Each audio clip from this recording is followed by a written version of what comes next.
Chapter 1237. It's time. Those damned long ears have lost the protection of the humans. They're nothing but prey for the Amani warriors. Muster your courage and fight. Victory belongs to us, the Amani. On the platform, the new leader of the Amani trolls, Dakra, was giving a passionate speech. The previous leader, Zhou Xian, had been captured by the elves and then executed prematurely under the covert instigation of a certain fellow with the surname Du. The Amani trolls had fallen into a state of chaos for 10 years. Eichelson, who had the soul of the white eagle, Narak, who had the evil spirit of the great bear, and the other powerful trolls refused to give way. It was only recently that a new powerhouse who had inherited almost all of Zhou Xian's skills, Dakra, took over. He reunited the chaotic Amani tribes. The trolls did not need any reason to fight the elves. The blood feud between them had long been engraved in their bloodlines, branded in the depths of their souls. All the Eridar Gemini had to do was to disguise themselves as a forest troll with a similar bloodline and spread the message of, all races are attacking the Alliance. That was enough to convince these simple-minded fellows to attack the Alliance at the most opportune time. It could be said that the Amani trolls had succeeded in dragging down the Alliance's forces. This success had also led to the Alliance's most terrifying counterattack today.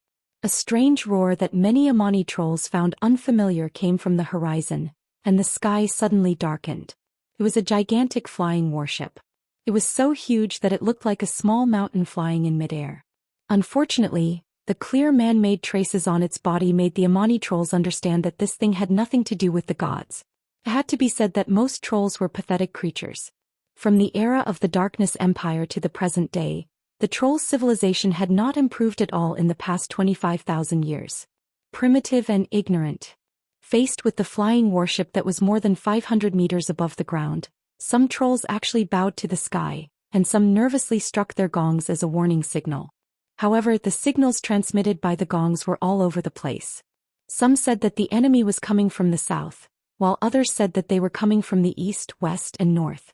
Dakra was so angry that he stomped his feet. Shoot down that blasphemous thing. It had to be said that Dakra's attack was not entirely unreliable. At 500 meters, ordinary trolls would not be able to throw themselves that high even if they broke their arms. However, the range of a commander-tier fellow was obviously different. Eichelson, who possessed the eagle soul, summoned a flock of mountain eagles to soar into the sky. Gale, who could summon dragon hawks, sent a flock of dragon hawks with flame bombs. There was also Dakra, who possessed both strength and strength. Their attacks were definitely above average.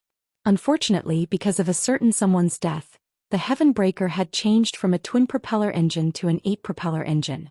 Its tonnage had also directly changed from a cruiser to an aircraft carrier.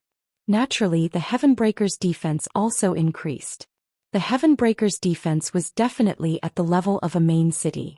The attacks of the three troll powerhouses had only just risen to a height of 200 meters when they collided with the ice barrier that was fixed to the Heaven Breaker. As long as the mana supply wasn't interrupted, any projectile that entered within 300 meters of the Heaven Breaker would be forcibly slowed down. Then they ran into a power grid formed by 12 pylons at the bottom of the ship with lightning magic. Then there were the 36 barrage cannons. Of course, this thing couldn't be a real concentrated cannon. This thing was similar to the machine guns that could only be moved by human hands during World War I.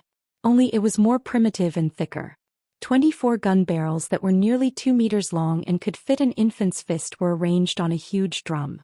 By continuously moving one of the gun barrels to the position of the scope, the automatic trigger would be pulled to activate what could be read as a bullet or a cannonball. When all 24 gun barrels had been fired, a specially made disc would be used to reload all 24 gun barrels at once. Although 24 shots would be enough to kill them, the dense and continuous firing, coupled with the attack power of the death knell. Against the slowed mountain eagles and dragon hawks, it was as simple as using a shotgun to shoot turkeys. Bang, bang, bang, bang. Following the short and orderly sounds of the cannons, a large group of troll could only watch as the creatures they were so proud of were turned into sieves. Broken limbs, innards, blood and feathers rained down like rain of blood. No. Dakra wailed. On the Heaven Breaker, the Windrunner sisters and the other high-ranking elves were led by Duque and Magni to the lowest level. This is Queen Sylvanas looked at the metal objects that were shaped like rugby balls and larger than bathtubs. She was a little confused. Bombs for aerial attacks. Duque pursed his lips. Like the cannonballs for steam tanks? No, these are simpler in terms of craftsmanship. Of course, because they're simple, we can put more explosives in them. At this point, Magni and Duque looked at each other and smiled. Then a dwarf king and a human commander smiled slyly at the same time. The two raised their hands and high-fived each other, shouting in unison, "Explosion! That's art." Duque clapped again, attracting the attention of the high-ranking elves. "All right, my dear elven allies, you can write the names of your sacrificed friends and family on the cannonballs. Then let these named cuties send the trolls to hell."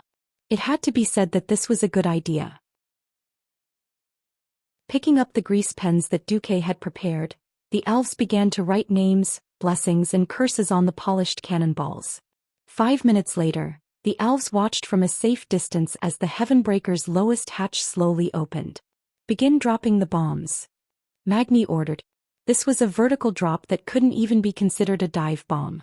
Even a 500-pound bomb couldn't be blown by the wind. It wasn't just the Alliance. Even the trolls stared dumbfoundedly at the huge metal bombs falling from the sky. "Attack!" Dakar yelled. Wooden spears began to hurl at the free-falling bombs. But was there any use in that? In less than 3 seconds, the entire Zhou Xian camp was rocked by an earth-shattering explosion. Rumble, rumble, rumble. The deafening sound could be heard even from the elven camp 50 kilometers away. Most of the elves on the Heavenbreaker stared dumbfounded at the devastation beneath their feet. Because they had come from the sky, they had easily passed through the trolls' meticulously laid traps and defensive lines. So when the bombs landed, everyone could clearly see the trolls' city, which had stood at the south of Long Song Forest for more than 5,000 years, instantly falling into the abyss of destruction. The 500-pound bombs easily blasted a terrifying crater that was more than 5 meters deep and 20 to 30 meters wide. If it were used as a 10-meter-high diving pool, it would be as easy as pouring water into it. Chapter 1238. All sorts of miscellaneous items were sent flying into the air. Rows of wooden and thatched houses suffered the same fate as the stone palace. In the face of the explosion, they too collapsed and were sucked into the shockwaves of the explosion. When the seemingly sturdy stone palace that gave them a sense of security was easily destroyed like a thatched hut, every troll finally realized that the shadow of death had been hanging over their heads. Regardless of whether they were soldiers or civilians, the trolls were in a state of panic. They were like rats that had to flee in the face of a flood, leaving the buildings and running for their lives. But no matter how fast their legs were, how could they outrun the airships that were carpet-bombing the skies? This time, Duque had not only brought the Heavenbreaker, but also the Black Pearl and the Flying Dutchman. There were also 2 less technologically advanced airships, the Little Boy and the Fatty, that were used for bombing. These 2 bombardment airships looked a little like a big-bellied goldfish. Apart from the 2 huge propellers, the only other thing was a fat hull. But in terms of bomb capacity, these 2 bombardment airships were no less than the Heavenbreaker. As they slowly advanced at a speed of 30 kilometers per hour, they dropped 250, 500 and 1,000 pounds of bombs like fish ovulating eggs. Asterisk boom. Asterisk boom. Asterisk, it was an earth-shattering shock. It was a deafening explosion. No matter how fast the trolls' legs were, they could not outrun the shockwaves of the explosion. Their escape was just to delay their deaths. Along with the unceasing tremors, everything about the Amani troll empire was erased from the land of Zhou Xian. Who cared if you were a brave warrior? A powerful being possessed by a powerful animal spirit? A sturdy stone totem pole? It was Xiao who was too weak to even stand up to a gust of wind. Everything was destroyed in the face of this overwhelming destructive power. In the next instant, the fire soared into the sky and the ground caved in. The Zhou Xian, which had been built on a high hill for drainage purposes, was flattened by this terrifying chain of explosions. Standing on the high platform, the chief of the Amani troll empire, Dakra, was completely stunned. He stood there in a daze watching the scene unfold. He even forgot to dodge. In his dreams, Swaman would become the capital of the revived Amani empire. But now, before this dream city could be expanded, it had already started to disappear in the long river of history. So what if he survived? His people, all the elites of the Imani clan, had died in front of him. As the last direct bloodline of the Imani royal family, the demise of the Imani clan meant that the revival of the Imani Empire had come to an end. No, this can't be true.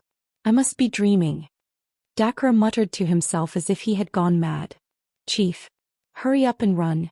The Imani clan is finished. The warlock Lord Malakas pounced over and tried to pull Dakra away. But at this time 2 bombs the size of a small house fell from the sky and landed on the largest altar. Bang! The explosion of a 1,000-pound bomb would definitely shake the earth and mountains. In an instant, Dakra's giant bear incarnation was destroyed. Once the bear incarnation that could greatly strengthen his armor disappeared, his remaining 3 incarnations were actually fragile. Suddenly a few more bombs fell. This time Dakra did not take it head-on. He transformed into a lynx and tried to dodge. Who knew that he would suddenly find that his movements, which had already become incomparably agile, suddenly slowed down. To the onlookers this was already in slow motion. Who is it? The only reply he got was the explosion of the bombs. Boom! Dakra's head spun from the explosion.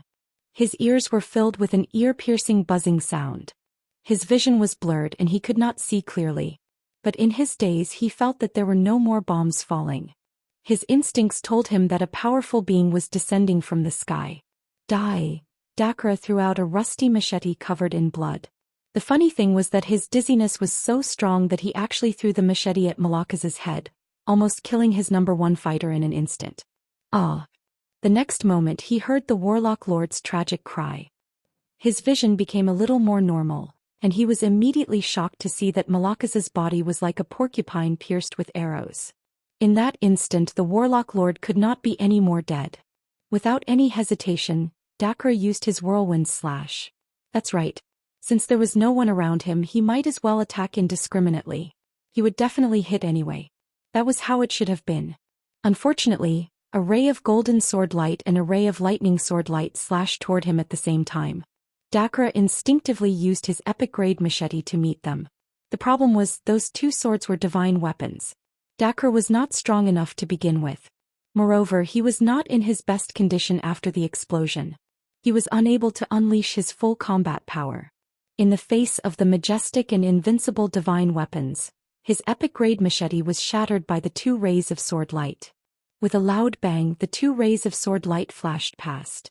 Dakra's legs below his knees were gone. He knelt heavily on the ground. All of this happened in an instant.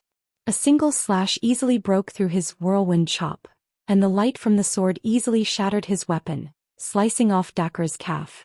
Ha! Dakra yelled as he waved his arms. His left hand was infused with the strength of the mountain eagle, while his right was infused with the soul of the dragon hawk. Together he struck the figure in the blue and white robes in front of him. Oh, lightning and fire? What a coincidence, me too. Dakra had once used the lightning of the mountain eagle to kill 13 high-level elven rangers, and the flames of the dragon hawk to burn 9 elven mages to death. He was very confident in his own strength. Having confidence was a good thing, but in the face of a higher level of mystery, everything was nothing. Well, righteousness. Ah! Dakra let out the most agonizing howl he had ever made in the battle. His left hand, which used lightning, was instantly charred by the stronger lightning, while his right hand, which used fire, was slowly burned away inch by inch, leaving behind only his blackened bones. In less than 10 seconds, the great Imani chief Dakra had been reduced to a human scoundrel. 2 powerful armored hands pressed down on him, one on the left and the other on the right, trying to force him to kneel on the ground. Even so, he struggled with all his might, straightening his body and trying to bite down on those 2 hands with his fangs. Just then a voice rang out. "Nice to meet you. I am Duke Marcus, the last destroyer of the Imani Empire." As he spoke, Duque took a step forward and stomped heavily on Dakra's mouth. Chapter 1239. Dakra's expression changed to one of ferocious ecstasy. Trolls were not ogres after all. The 2 large fangs in their mouths were merely ornaments. What really tore flesh apart were the fangs within. However, they were only average and not even comparable to carnivorous creatures like sharks. The hands of the two holy knights were not so easy to bite. Just the high-quality epic-level gauntlets alone were enough to knock out his own teeth. To Dakra, Duque daring to step on him while wearing cloth boots was no different from courting death. So he did not hesitate to extend his neck and bite down. Who knew? Just a moment ago in Dakra's eyes, Duque's leg was no different from a chicken's leg. In the next second when Duque infused his leg with divine power, it became something completely different in his field of vision and perception. It was as hot as lava, as violent as lightning, as dark as the convergence of all the evil in the world. Dakra's poor knowledge made it impossible for him to understand how this could happen. Bite with his teeth? What kind of joke was that? Even if his teeth were as sharp as a shark's, how could they possibly block this heavy kick that could topple mountains and overturn the heavens and earth? With a loud thud, Dakra let out a muffled groan as his stick-like body fell backwards, lying pathetically on the ground. His mouth full of teeth had turned into bloody shards that flew in all directions. Especially the two long fangs that were unique to trolls. As they spun in midair, they were caught by two slender hands from different elves. Huh! The fangs of the last troll chief? Looking at the huge fangs that were drilled with many holes and adorned with troll teeth, Aurelia laughed. She laughed so hard that tears welled up in her eyes. Sister, take good care of it. This is a souvenir that you can't buy even if you have the money. Queen Sylvanas smiled like a flower, her golden hair dancing in the wind. On the surface, Queen Sylvanas looked calm, but upon closer inspection, one could see that her chest was rising and falling rapidly. She was excited too. Think about it. For almost 7,000 years, the border conflicts between the trolls and the high elves had never stopped. Every year, tens to thousands of elves died in territorial conflicts. Even though the elves had always had the upper hand with their runestones, the hatred between them was so deep that they had never understood each other. If Zaltuman was destroyed, the trolls would lose their last base in the Dragonsong Forest. Without Zaltuman's protection, even without the help of the Alliance, the Sin Dorii Kingdom had the ability to exterminate the trolls by themselves. Not to mention the fact that the flying ships had wiped out the main force of the Imani clan here. Sylvanas's blood surged. Just thinking about it made him excited. What outsiders said was their business. Every elf would credit her, the new queen, with the achievement of wiping out the Imani trolls. It had nothing to do with the desire to rule. It was purely because it could dilute the mark left behind by Anastrian's millennia of rule. Only by erasing the influence of this elven traitor could Sin Dorii truly let go of this burden and continue to move forward, standing tall among the nations of the world. Duke smashed Dakra's teeth with a kick, and Gavinrad and Tyrion, who were on either side of him, pushed Dakra to the ground with his staff. Dakra could only use his strong chest muscles to receive Duque's foot. The kick was so heavy that every muscle in Dakra's back was pressed against the hard bricks of the altar. The sound of bricks shattering could be heard from his back. Fresh blood seeped out from all the wounds on his body, staining the stones red. Dakra roared, his face flushed red. His bones creaked and beads of sweat dripped down his face. He resisted with all his might. His pride, his noble status as the Imani chief, did not allow him to submit to this puny and weak human. However, Duque's kick was as heavy as 1,000 mountains. Dakra used all his strength but could not move his body, let alone break free. "Let go," Duque instructed softly. The two paladins immediately let go. In the next instant, most of Dakra's body was sealed in ice, leaving only his head. Because his neck was under the effect of the deceleration spell, he could only move in slow motion like a slow-motion camera. The great Imani trolls will never submit. As long as one of us is left, we will fight for all eternity. Dakra, who was suppressed beneath Duque's feet, could not get up at all. Even so, he continued to curse fiercely. "I know you want to die. I can grant you that wish," Duque said leisurely. "But not today. Today, even if the Burning Legion and the Calamity Army come together, they will not be able to save the Imani trolls. Just watch obediently, watch the last scene of your clansmen's lives." Dakra's face darkened and paled. Today was not just a great humiliation to him. It was the darkest and most terrifying despair. No matter how his people tried to hide, they could still be easily found. Innumerable elves swarmed over from all over the mountains, and the mountains near Zaltuan were all decorated with their unique, intricately patterned war flags. The war songs of the elves rang out, reverberating in every nook and cranny of the forest. What he did not know was that in the second battle at the Dark Portal, the demon spirit warning system that had caused Zhou Xian's trolls to bleed had already been upgraded. The tracking system installed on the flying ships could easily detect any living being within a 3,000-meter radius, and shoot at them with fluorescent materials that could dissipate. In a forest battle, the greatest advantage was concealment. Whoever was found first would lose more than half their lives. Even without looking, the experienced Dakra could tell from the sounds that his tribesmen were running for their lives, while the elves were shooting deadly arrows into the hearts and skulls of the trolls as though they were on a safari. This was the troll's only weakness, which was its super regenerative ability. Dakra finally broke down. He had once been a high and mighty chief. Even in the most difficult times for his people, his strength had still soared. His strength and status were enough for him to look down on all life. Who dared to disrespect him? But today his strength was useless. His base had been destroyed and he had even been captured by a human wizard. He could not even save a single one of his men. Dakra lost his composure and shouted in the common language he had once looked down on. Why?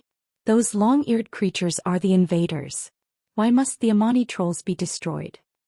Why? Duque's lips curled into a mysterious smile. It's hard to say who was right and who was wrong in the past. The Amani trolls must be destroyed simply because you were on the wrong side.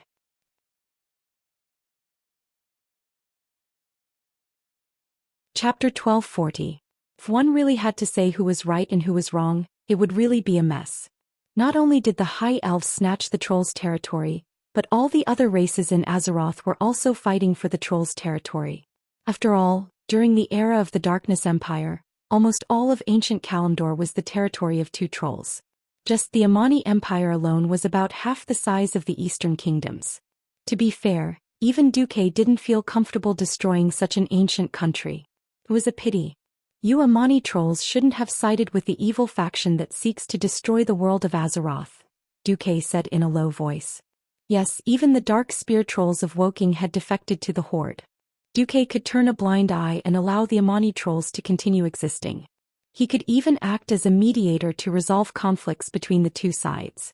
Just like how the Night Elves had exiled the High Elves.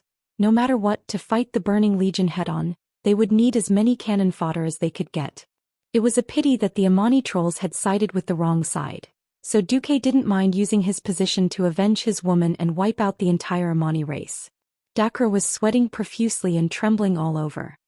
He was already heavily injured and now being stepped on by Duque and sealed in ice. He was so enraged that blood gushed out of his lungs and dripped down from the corner of his mouth. He suddenly began to hate his powerful regenerative abilities as a troll.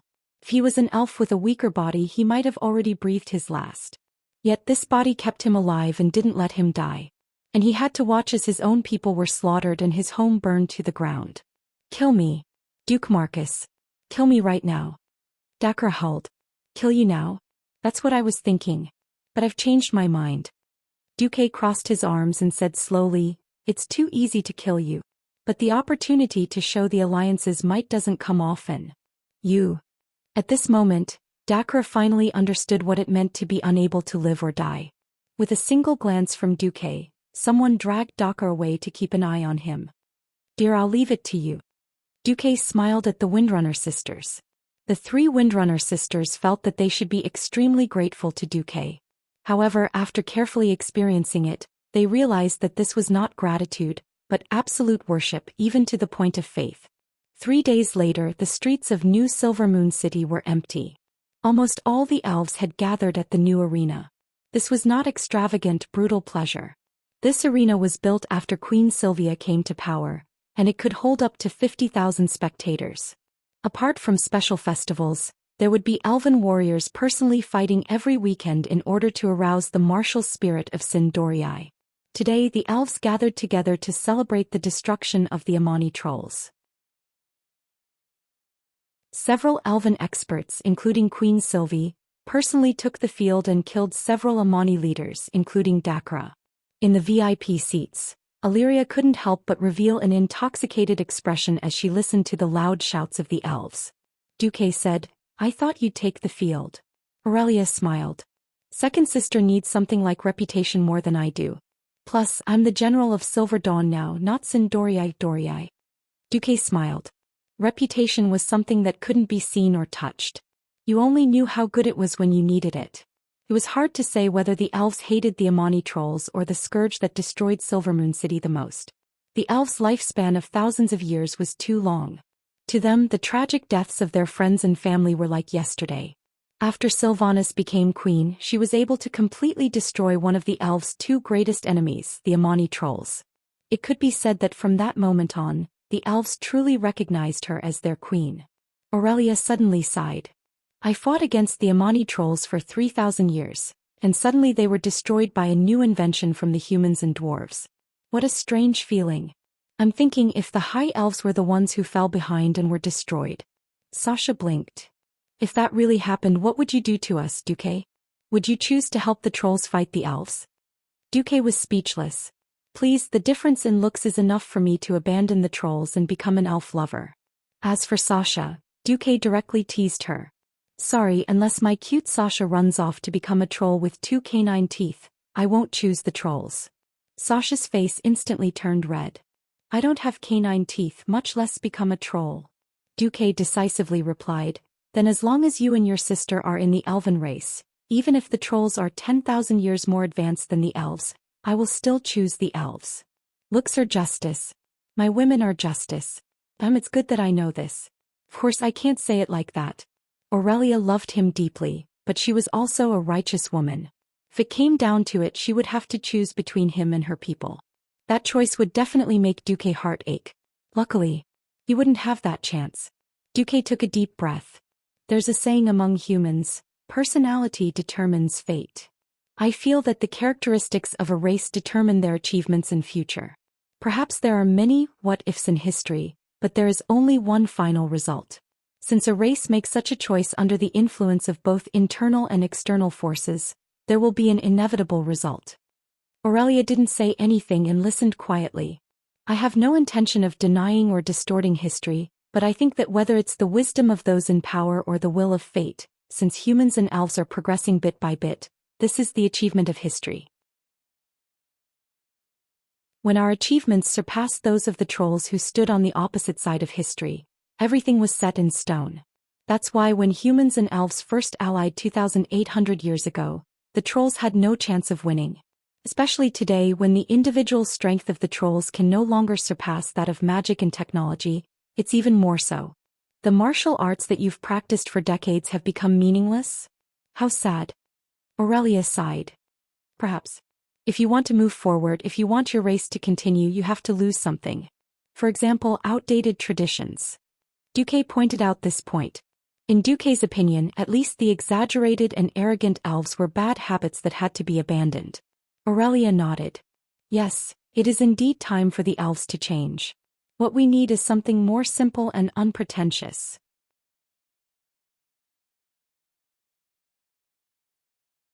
Chapter 1241. In the twisting nether, in the Burning Legion's new fortress, the Eridar twins were huddled together as they convulsed. They were suffering the most terrible punishment. Other than their skulls, there were countless needle-like objects that kept injecting low-purity dark energy into their bodies.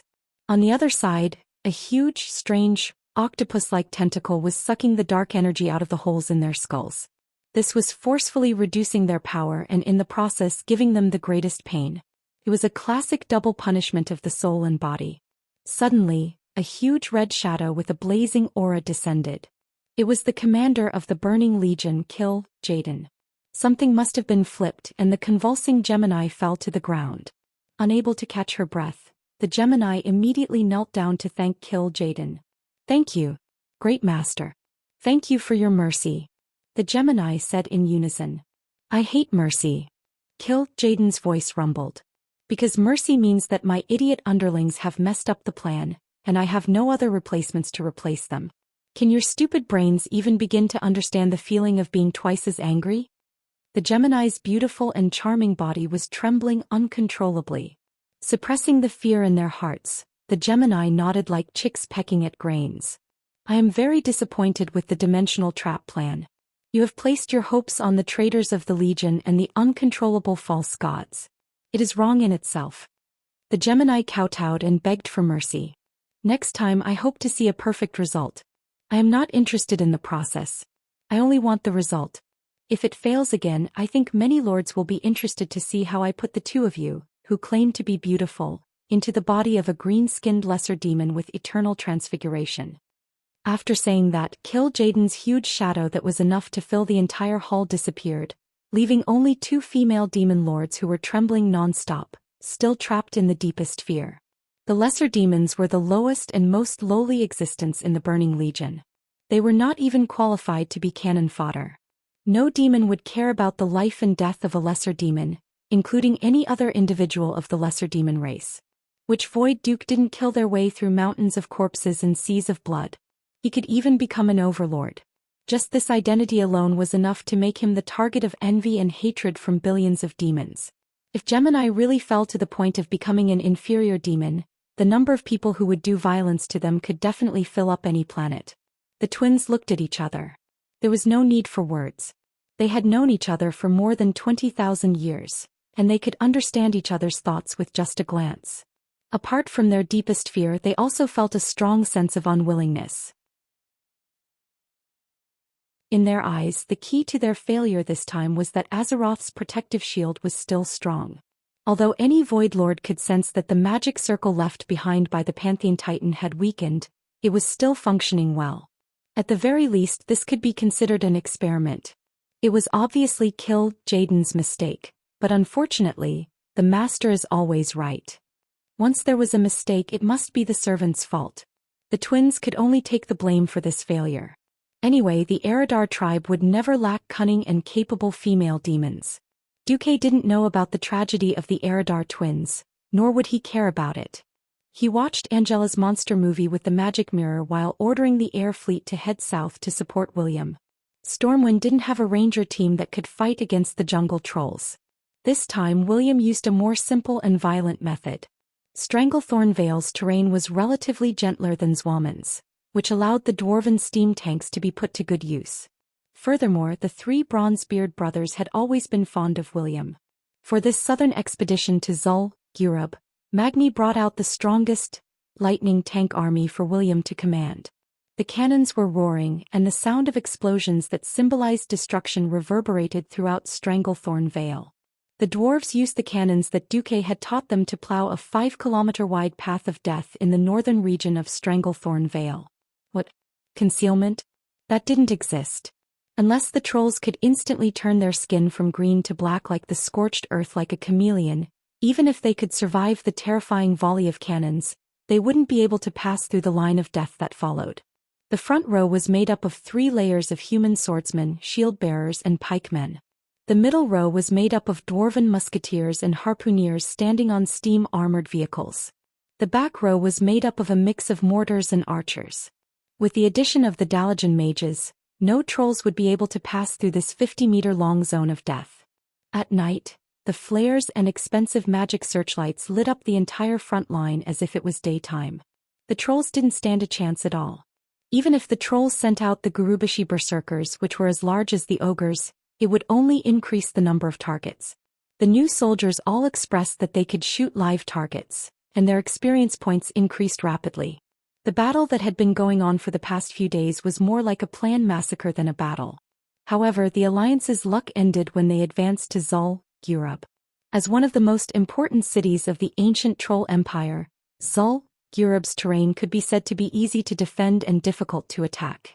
Between the endless mountains, there was a river that wasn't considered deep but was abnormally turbid. There were nightmarish things everywhere. In every bush, there could be several or even dozens of venomous snakes jumping out to take your life. Every object that looked like dead wood by the river could very well be a ferocious crocodile.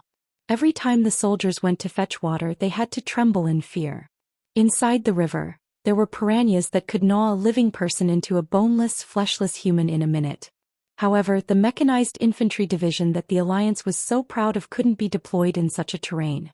William, Bulang, and the other higher-ups of the Alliance were simply at their wits' end with the current situation. Yet, every day there were close to 100 casualties among the soldiers. The morale of the Alliance dropped at a speed visible to the naked eye. Magni doted on William so much that he didn't even inform Duque. He secretly brought the newly built flying warship Iron Hammer to Zhou Xian in an attempt to replicate Duque's success with the Amani trolls. It was a pity that Magni and William had suffered a huge loss this time. A group of bats appeared. There were more than 10,000 of them, each the size of a pony. This terrifying number, coupled with the presence of the high-level troll priest Yekrik Iron Hammer, crashed on its first voyage. More than 800 dwarves and human soldiers died along with it.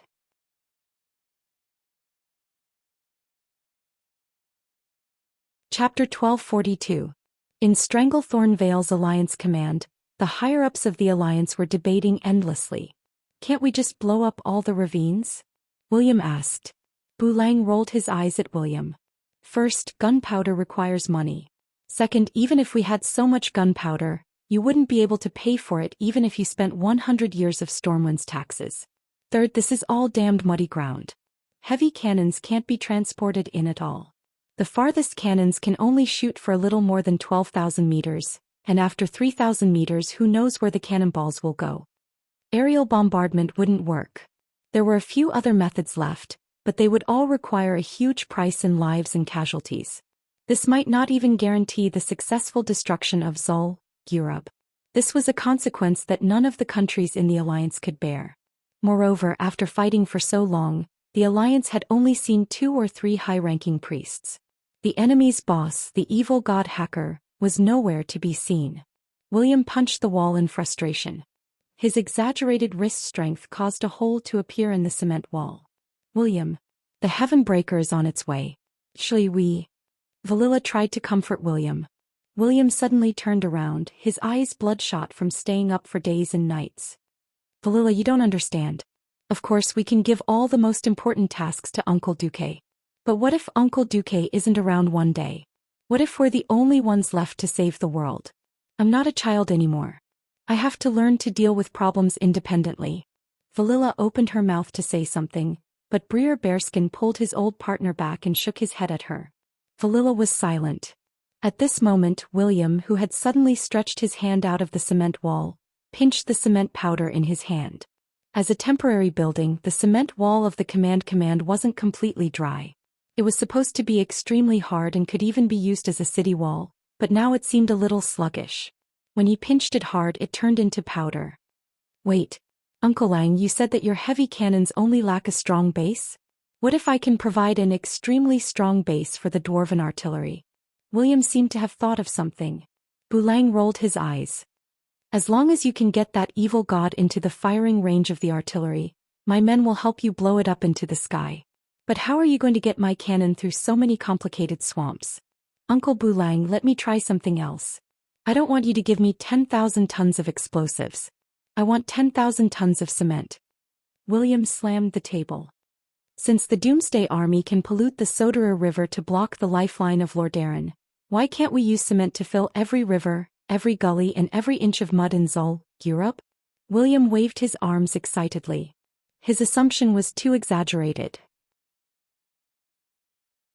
It sounded a little whimsical, but when he thought about it carefully it seemed possible.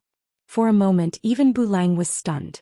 The Alliance doesn't seem to have that much cement? Bulang could only mutter. William's expression froze upon hearing this answer. At this moment, Duque's voice came at the right time. We didn't have it in the past, but it's different now. Duque led Magni, the 3 Windrunner sisters, and the other higher-ups of the Alliance into the command center. Uncle Duque, you've arrived with the Heaven Breaker? William's face was filled with obvious surprise. Yes, your idea is indeed exaggerated. But since all the conventional tactics don't work, why don't you try your strange idea? Why do you have to restrict your thoughts with so-called common sense and principles? William, I'm on your side this time. Duque smiled as he walked over and patted William's shoulder. Then, cement, Duque smiled. Cement has always been a scarce resource in the Alliance. Almost every city's reconstruction can't do without it. However, the Alliance's supply of cement has always been very low. The main reason is that we had to import the raw material for cement from the Ungoro crater in the Kalimdor continent, limestone, which is mainly volcanic ash. What about now? Bulang sensitively noticed the key point in Duque's words. Duque clapped his hands and said an exciting piece of news. Although the Alliance has flooded the molten core according to the agreement with the Xianxia water elemental creatures, we have never said that we will give up on developing the Black Rock Mountain. With the Black Rock Mountain, which was once a nightmare, the Alliance can easily produce 1 million tons of cement per month. 1 million tons. This shocking figure made all the higher-ups of the Alliance ecstatic. The higher-ups of the Alliance who had used reinforced concrete would no longer be interested in walls made of stone and mud. The hardness of the two was not on the same level. Furthermore, traditional stone walls had the problem of being too heavy. As long as some of the pillars of the wall were destroyed, the weight of the wall would crush it. Originally, because the cement production had always been too low, they had no choice but to use the best steel on the cutting edge. No one had thought that there would be such a benefit after conquering the molten core. How could they not be happy? Zhou Xian was very large. As the capital of the Gurubashi Empire, one of the two troll empires, Zhou Xian occupied a very large area. Surrounded by huge walls that were somewhat trapezoidal, Zhou Xian was more than 300 kilometers wide from east to west, and more than 500 kilometers from north to south. If they attacked the core area forcefully, it was unknown how many people would die. But now, with William's strategy, the Alliance could obviously push forward layer by layer. Duke laughed. That's a stupid idea. If we could use money and manpower to solve hackers' problem, we wouldn't be able to do so. If we can use money and manpower to solve hackers' problem, then the price is obviously worth it. Before rushing to the Sin Dorii Kingdom, the limestone mining of the molten core had actually already begun. Duque directly made the air fleet, which was originally rushing back to the Iron Stove Castle to replenish their ammunition, change their route to the Black Rock Mountain and transport a large amount of limestone over. The Alliance used a full half a month to slowly push the front line to the waterfall a little north of the main entrance of Zhou Xian. That was an important source of the Zhou Xian water system. Hundreds of mixers were lined up on top of the waterfall. According to Duque's instructions, they slowly poured the mixed cement slurry according to the proportion. The cement slurry seemed very thin, but under the huge amount of water from the waterfall, it was instantly washed away to who knows where. But after 3 days they could clearly see the results. The river in the distance seemed to have become narrower for no reason, and the water flow became more rapid. But the waterways also became distorted. On the 5th day the main route began to change.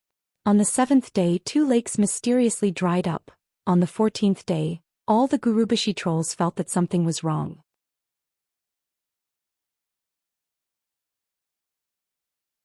Chapter 1243.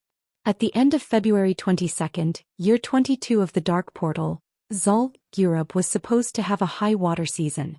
The heavy rainfall directly caused every river in the troll capital to flow terrifyingly fast. This was why the Alliance army had been helpless before. Now the amount of water in the river suddenly became like a dry year. Looking at the continuous rain in the sky, the trolls panicked. They all ran to ask Hacker's priests. The priests went to the high-ranking priests and even alarmed Hacker. The problem was that Hacker was the evil god of chaos. This kind of trivial matter in his eyes was not worth disturbing. In a rage, he swallowed many troll believers as sacrifices before he calmed down. Days passed and the amount of water decreased day by day. A month later, the trolls who had been defending the depths of Zhou Xian finally discovered the problem. A large amount of white material flowed down from upstream, blocking up all the rivers. It also caused a large number of piranhas to die. Many amphibious creatures like the crocodiles died, and the ones that were alive were not much better off. Most of them were dying. Some troll hunters tried to dissect the crocodiles' corpses and found that the crocodiles' lungs were filled with a grayish-white material. The trolls finally panicked a little.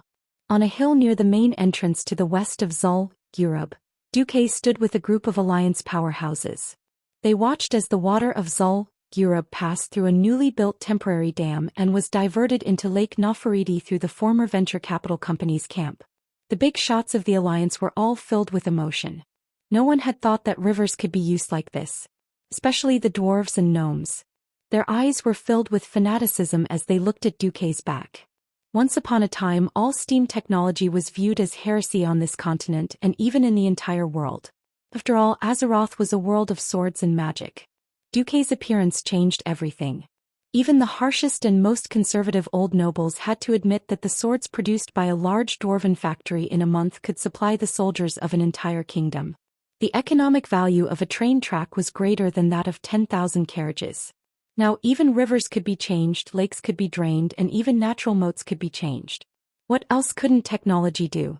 If it wasn't for the fact that the weapons brought about by technology were still unable to defeat the most powerful mages and all kinds of special champions and monsters, this might have already become the steampunk world that Duque mentioned.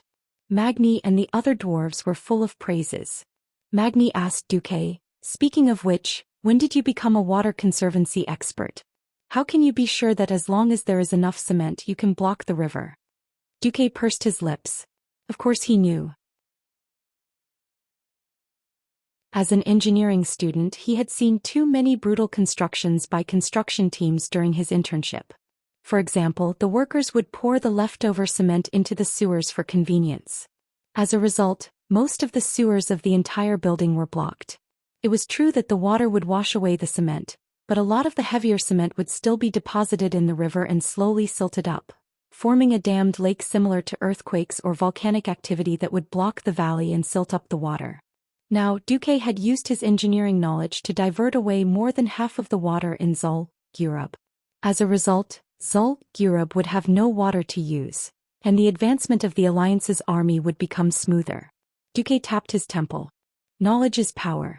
During the 10 years in the Void, I read almost all the books in Karazhan. There are many ancient and alien knowledge that you guys will never have the chance to come into contact with in your lifetime. I don't care about the other books, but give us dwarves and gnomes a copy of the books on water conservancy. The conditions are negotiable. Okay. Diddy finger was pointing. Everyone knew that wherever Duque pointed, the mountains and rivers would change according to the wishes of mortals. In the legends, this was already a domain that only gods could touch. This was what made mortals the most excited. After everything was settled, Duque patted William's shoulder. "Right, do as I say. We will probably be able to launch an all-out attack on hackers' forces in the summer." Understood. William nodded his head heavily. The problem of the trolls has troubled the previous kings of Stormwind for more than 2,000 years. Even though technology has advanced, don't expect to solve the problem of Zhou Xian in a short period of time. Don't compare yourself to the Amani trolls. After all, the Amani trolls only have a bunch of divine creatures with a bit of divinity standing behind them, while the Kuberash trolls in Zhou Xian have a true god behind them. Even if it's a third-rate evil god, it's still a true god. Once again confirming that his goal was to slay a god, William still felt a surge of excitement ignite in his blood. "Alright, I'll leave this place to you. I will bring the main forces of the various countries of Lordaeron to Silithus. Don't throw away the elites of our hometown." Duque laughed. "Don't worry, I will be very patient," William promised. Duque wasn't interested in Hacker. After all, a third-rate evil god that was weaker than Ragnaros didn't require Duque to personally deal with it. As long as they followed Duque's method and killed the high-ranking priests of Gurubashi one by one, Hacker's power would also be weakened. It would be the best for William to practice his skills.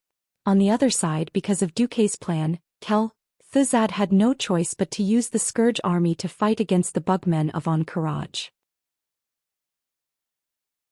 Now there was almost an outcome. Previously they knew that they had been tricked. After all, both sides were really angry. It was impossible for them to continue to work together to deal with the Alliance and the Horde like before.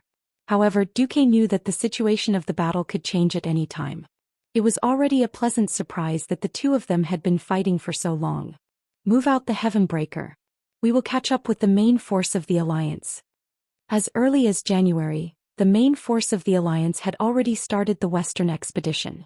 This time, the army that was preparing to attack Silithus was a huge force consisting of 350,000 soldiers and 400,000 logistical troops.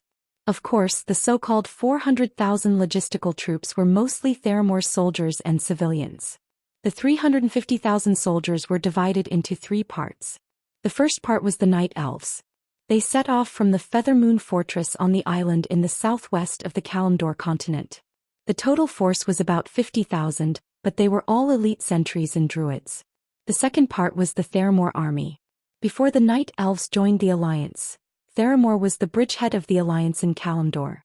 Theramore was far stronger than it had been in history. With Duque's intentional or unintentional refugee diversion and support, Theramore had already become a huge military city-state with 150,000 soldiers and 350,000 accompanying family members. This time, apart from leaving 20,000 troops, Theramore had almost turned out in full force.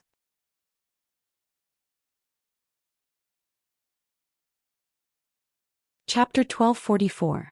On the Heavenbreaker, the deafening hum of the propellers was blocked by a soundproof magic formation. In addition, when Duque was designing the Heavenbreaker's blueprint, he had repeatedly emphasized the soundproof layer. Sitting on the Heavenbreaker was not as bumpy and shocking as imagined. Instead, it was like sitting on a boat. On the deck at the stern of the Heavenbreaker was the meeting room. Looking at the bright sunshine outside the window and looking down at the drifting clouds below, the big shots of the Alliance who had never been on a flying battleship felt very novel.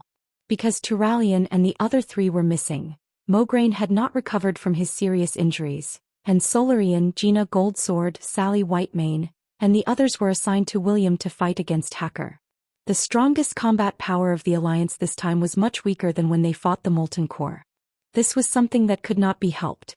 On the other hand, if Duque had not thought of a way to make Kel Thizad and Si Thun fight each other, the situation of the world would probably be worse than it was now. Suddenly, the sky darkened and a large group of huge black shadows shrouded the entire flying fleet. This immediately attracted the attention of the guards, but everyone heaved a sigh of relief after that. It was the giant dragon of the Dragon Slumber Shrine. Alexstrasza, the great life-giver, the Red Dragon Queen. Although her dragon form was much smaller than the Heavenbreaker, no one would doubt that the Heavenbreaker was a big toy in her eyes. The huge dragon body shrank rapidly, and when she slowly landed on the main deck, she was that hot and beautiful royal lady again. "Hey, my little Dooku, did you think of me, your sister? Or did you forget about me after conquering this little female dragon?" Alexstrasza teased Duque. Seeing the Red Dragon Queen, Onyxia, who was in the form of Countess Katrana, shrank behind Duque like a mouse seeing a cat. Although she was petite in her human form, she could not hide no matter how much she shrank. "Come out and show your face. You didn't do anything harmful to the Dragon Slumber Shrine. Just admit your mistake and the great Red Dragon Queen will forgive you." As Duque spoke, he pinched the back of Onyxia's neck, like a mother cat holding a disobedient kitten in its mouth. In the eyes of others, this was as normal as an older brother squeezing his younger sister's neck. However, in the eyes of the Red Dragon Queen, it had a different meaning. Even the back of Duke's neck was, how interesting." A playful expression appeared on the red-haired mature woman's face. Onyxia felt as if she had been electrocuted. Whether it was the muscles on her face or her entire body, they were all unnaturally stiff. It was one thing to become Duque's mount, to be ridden day and night. Admitting defeat in front of his fellow Dragon Clan members was another matter altogether. In front of her dead brother, Onyxia didn't feel anything, perhaps because she thought that Nefarian would definitely die. At this moment he had to lower his head in front of the strongest dragon race, which was also the Black Dragon race's former nemesis.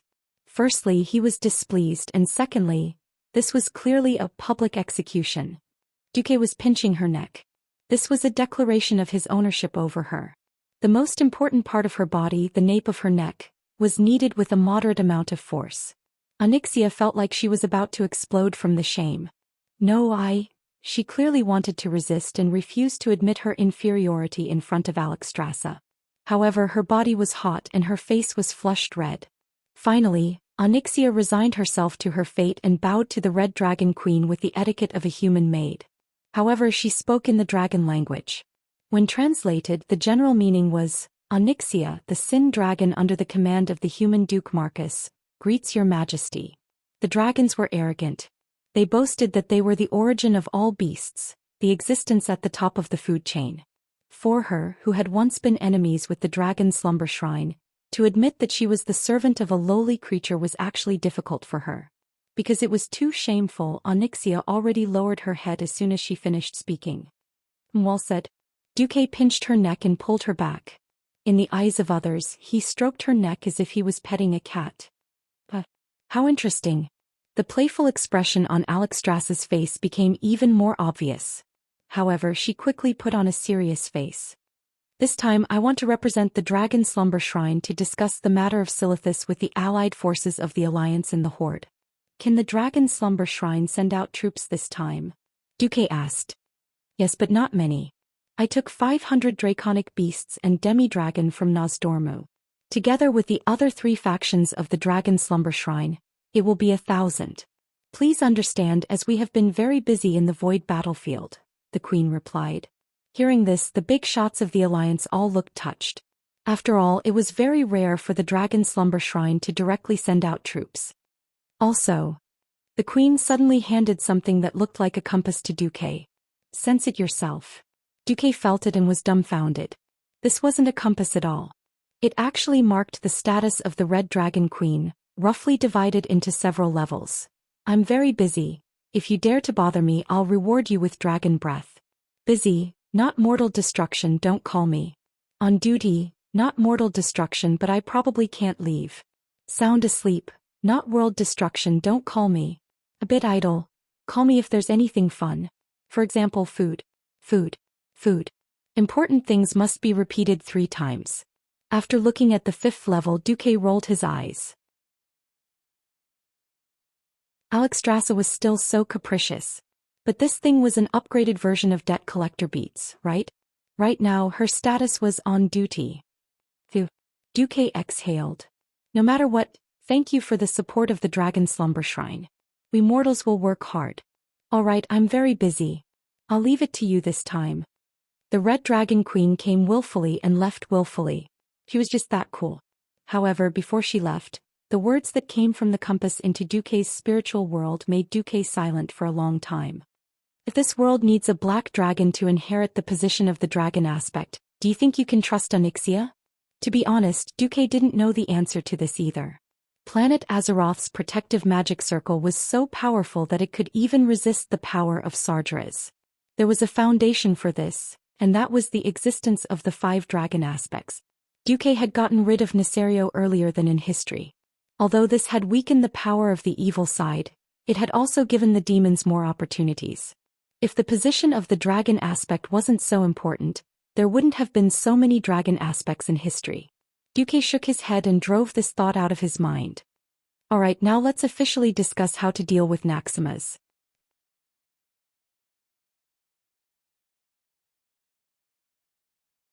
Chapter 1245. Duque first took out a calendar. First of all, if there are no accidents, Naxxramas will regain mobility at 9 o'clock in the morning on March 11th, and the fortress will be able to fly again. Before Duque finished, Magni had already jumped up. Wait. Naxxramas isn't yours. How can you be so sure that it will regain mobility at this time? Duque looked at Magni as if he was a retard, which made the Dwarf King feel guilty. Magni sat down and mumbled in a low voice. Fine. You guys who play with magic are all cunning. The whites of Duke's eyes rolled up. Alright, little shorty, you've scolded all the mages. Come to think of it, I just accidentally said it once. Why do you guys remember this kind of sinister curse word so well? Of course, there was no need for Duque to do anything. The newly advanced Breaking Dawn mage Jaina stabbed the shorty in the butt with her ice sword, causing Magni to cry out in pain. Getting back to the main topic, Duque pressed his hands on the military table. As long as Kel Thuzad doesn't break through to demigod level, he can't do anything to me. This is decided by the realm. Please don't worry too much. And so what if he becomes a demigod? Don't forget, Nefarian and Ragnaros also fell at our feet as demigods. Don't forget. Where did you get your top-grade equipment from? The spoils of war from killing a real demigod were really frighteningly rich. At this point, Magni touched his Balrog hammer, and then looked at Gavin Rad, who was hugging the wind sword as if he was hugging his lover, and laughed at the same time. Including Archimonde, the Alliance had already slaughtered 3 demigods. Duque continued. According to the intelligence, Naxxramas originally had a total of 15, or rather so many leaders. Then because of the Dalajan bombardment and the battle with Karaj, the most accurate intelligence now is that there are only 6 leaders left. Duque waved his hand, and Vanessa distributed the prepared reports to the big shots. The structural zone's structural giant Thaddeus, the military zone's 4 horsemen of the apocalypse, the spider zone's Black Witch Farina and the spider Meisner, then the frost dragon Saffron and the ice lich Cal Thuzad? Xian flipped through the report and looked at the introduction of the 6 leaders, as well as the frighteningly detailed characteristics and skills of the leaders. He couldn't help but purse his lips. The enemy had no secrets in Duque's eyes. The so-called god of prophecy was nothing more than this, right? Looking at Duque, he couldn't help but sigh. It's a good thing Duque is on our side. At the military conference table, Duque used magic projection to create the latest 3-dimensional projection of Naxxramas. Originally, Naxxramas had 4 districts, but now because the plague zone was completely destroyed by the Dalajan's main cannon bombardment, there are only 3 left. What we need to do is to kill the leaders of the remaining 3 districts as quickly as possible while Cal Thuzad is trapped. As quickly as possible? You mean we should split up? Tyrant frowned. There weren't many strong alliance fighters participating in this battle, so why should they split up? Yes, there's a very, very important reason here. But I'm sorry, I can't say it now. If you believe me, then please support me. If you don't believe me, then vote. The minority follows the majority, Duque said mysteriously. Everyone couldn't help but narrow their eyes. Aurelia seemed to have thought of something. What about the strong horde fighters? They will help us block the possible arrival of the Kiraj leaders when we attack Naxxramas. Then I have no objections. The so-called vote wasn't even a formality. This was no longer the time when the alliance was founded 21 years ago. At that time, Duque was inexperienced and young. Now, Duque's prestige and power in the alliance were absolute. Moreover, everyone trusted him 100%. Without any surprises, the big bosses decided to implement the plan of splitting up. At this time, Naxxramas could be said to be gloomy. The intelligent Undying only felt that the situation wasn't good, but it wasn't to the point where they would explode. Cal Thuzad couldn't help but feel lucky that the undead didn't have morale. They were undead, not blind. The Alliance, the Horde, and the Sleeping Dragon Temple had made such a big move. If they couldn't even find this, then they could just burn their own souls as fuel for the Soul Torch. But Cal Thuzad was helpless. At the height of the battle, he even thought of giving up Naxxramas and leading the army to escape. However, it wasn't that he didn't want to escape, but that he really couldn't. This was the desert region of Silithus. From the Karaj Temple to the border of Silithus, the nearest place was 300 kilometers away. Let's not talk about the fact that low-level undead would quickly die under the sun, such as the rotten flesh of zombies. Even if they could only protect those who could use the power of darkness to protect their bodies and not die from the sun, it would still be very difficult. Silithus was full of huge insect nests. There were at least 1 million zergs in each of the large hives. If they gave up on the dangerous terrain of Naxxramas and exposed the undead army to the desert plains, destruction would be the only outcome. So Cal Thuzad was dragging it out, trying to drag it out until the fortress's floating system was fixed. However, even with his erudition and superb intelligence, he still couldn't deal with the vicious trap that Duque had left in the flying system. If he directly accessed the intelligent management system that originated from the Titan, questions such as, "What is the catchphrase of the Gale Sword Hero?" would pop up. Cal Thuzad didn't know who the Gale Sword Hero was. He casually answered one, and the system would tell him that the correct answer was, "Pretentious like the wind, always by my side." Cal Thuzad patiently listened to these kinds of questions that simply didn't give him a way out. In the end, there were a lot of questions, each one fresh and each one a pain in the ass. Not only did he feel that his intelligence had been seriously dragged down, but he also felt deeply humiliated. How could Duque play with the Titan creations that even the Burning Legion couldn't understand so smoothly? And Cal Thuzad just couldn't. He didn't believe it. It had to be said that the great mages who could muddle their way to the Breaking Dawn level were all monsters with at least an IQ of more than 200 or some crazy cheating demon with a system. Cal Thuzad used a stupid method. He used painstaking effort to remove all the remaining willpower from the Titan creations. This was very similar to erasing all the formatting of a computer's hard drive. Without destruction there could be no construction. He destroyed all the programs and systems and then reprogrammed the Naxxramas floating system according to his own will.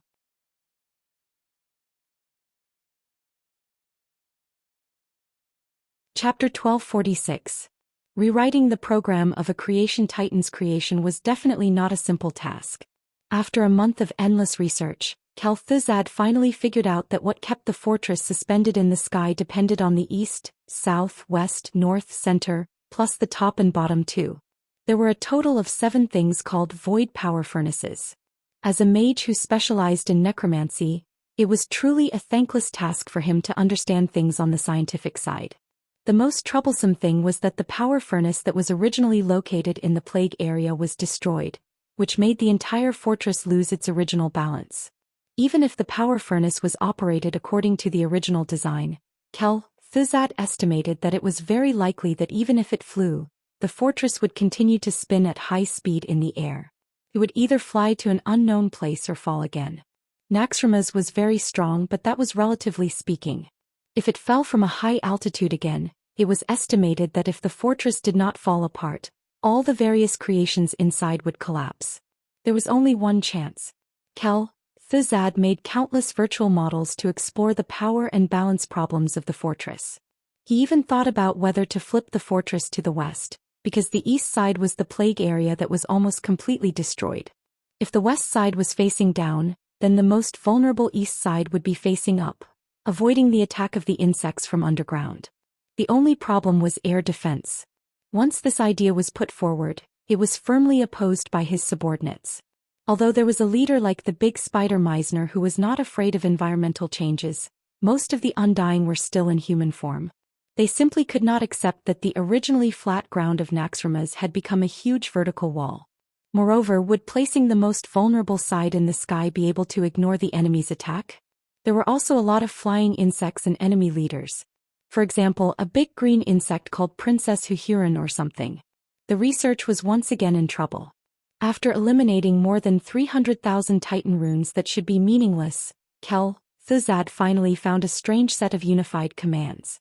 Generally speaking, when he typed up on the almost blank control panel, the entire fortress would generate an upward force. Typing down would cause it to go down. Haha. I found it. I found it. Kel'Thuzad was ecstatic. He handed over almost all of the defense to the only intelligent leader, the Black Witch Farina, while he focused on breaking the control system of the stronghold. There was no other way. Originally, for the sake of ease of control, Kel'Thuzad didn't place too many highly intelligent leaders in the stronghold, because his will was enough to control the entire fortress. As the battle progressed, the weaker leaders of each district were either killed or killed by the Dalajan's cannons. The only one left who was more intelligent was Farina. The rest were either martial artists, brainless constructs, or otaku liches who focused on forbidden magic and biological research. Farina, I'll leave the defense to you while I focus on researching the flying system of the stronghold. My request is not to let any of the functional areas fall into enemy hands. Don't let them invade the core area. If there's any danger, you must run to me immediately. Understood. The beautiful Dark Witch subconsciously squeezed her Mariana trench, only to realize that she was flirting with a blind man, no, a lich without a penis. However, she was really fascinated by the power. Especially when thousands of soldiers were willing to die under her command. The pleasure brought by supreme power almost made her moan with joy. But soon she couldn't laugh anymore. As a mage, her aptitude was second-rate. If he knew her character, Kel'Thuzad wouldn't have been interested in sending her to the front lines. As a result, she was basically a spectator in the war against the insects. The terrifying sea of insects almost stunned her from the start. As a last resort, she sent the powerful abominations and the Death Knights early on. Oh. The twin emperors were the 2 leaders of the Angela Temple, second only to Si Thun. Their combat power was not the strongest under Si Thun's command, but they were undoubtedly the most suitable to be commanders. Almost as soon as the Scourge's reaction became slow, the brothers sensed it. But they didn't respond immediately. After fighting for so many months, they were very clear about how difficult it was to deal with the Lich leader Kel'Thuzad. They instinctively suspected that this was a trap. However, when they secretly changed the composition of the attacking troops, using the high-mobility flying insects to beat the abominations who lacked cover, and using the long-range attack insects to tease the Death Knights, they confirmed that the enemy's commander had changed. Thus, an even grander and more meticulous attack was launched. Attacking separately, creating a diversion, All kinds of tactical combinations made the Scourge under Farina's command lose their bearings. But the Scourge was still considered a large force. The Liches continued to use the corpses to create abominations and other undead warriors, using more troops to maintain the front lines from collapsing. Until March 11th. In the northwest of Silithus stood the newly built fortress of the Cenarian Circle. On this day, this fortress, built with natural magic in the desert, welcomed an endless stream of troops. Green-skinned orcs, mostly lilac elves, and white-skinned humans. 3 long lines of soldiers stretched from the edge of the fortress to the sky. Along with them were huge dragon men and dragon beasts. What was even more unimaginable was that the dwarves were chanting, and since the fall of Naxxramas, they had been laying the railway at an astonishing speed of 3,500 meters per day. The steam locomotive transported the pre-built prefabricated rails to the end of the railway, and the dwarven construction workers carried them and laid the railway. Because of the conspiracy of a transmigrator, 5 years ago, in the name of importing volcanic ash to make cement, a high-quality dual-gauge railway was built from the Tanaris Desert to the Ungoro crater from the hot sand port in the southeast of the Kalimdor continent, in the name of importing volcanic ash to make cement. All the dwarven workers had to do now was to build from the crater's pass to the Cenarian Circle, a distance of more than 100 kilometers. With the railway there would be artillery and there would be a steady stream of supplies. Thuzad had a deep understanding of the Alliance's tactics. Duque had single-handedly brought Naxxramas here as cannon fodder, so he had long been sensitive to the Alliance's actions. Now that the Alliance tribe and the Sleeping Dragon Temple had come together, everyone knew that after the Alliance had settled the internal strife, they had freed up their hands and were ready to pick up the peaches. Thuzad couldn't take it anymore and announced to the entire fortress, "Attention all members of the Scourge, the fortress has begun to move."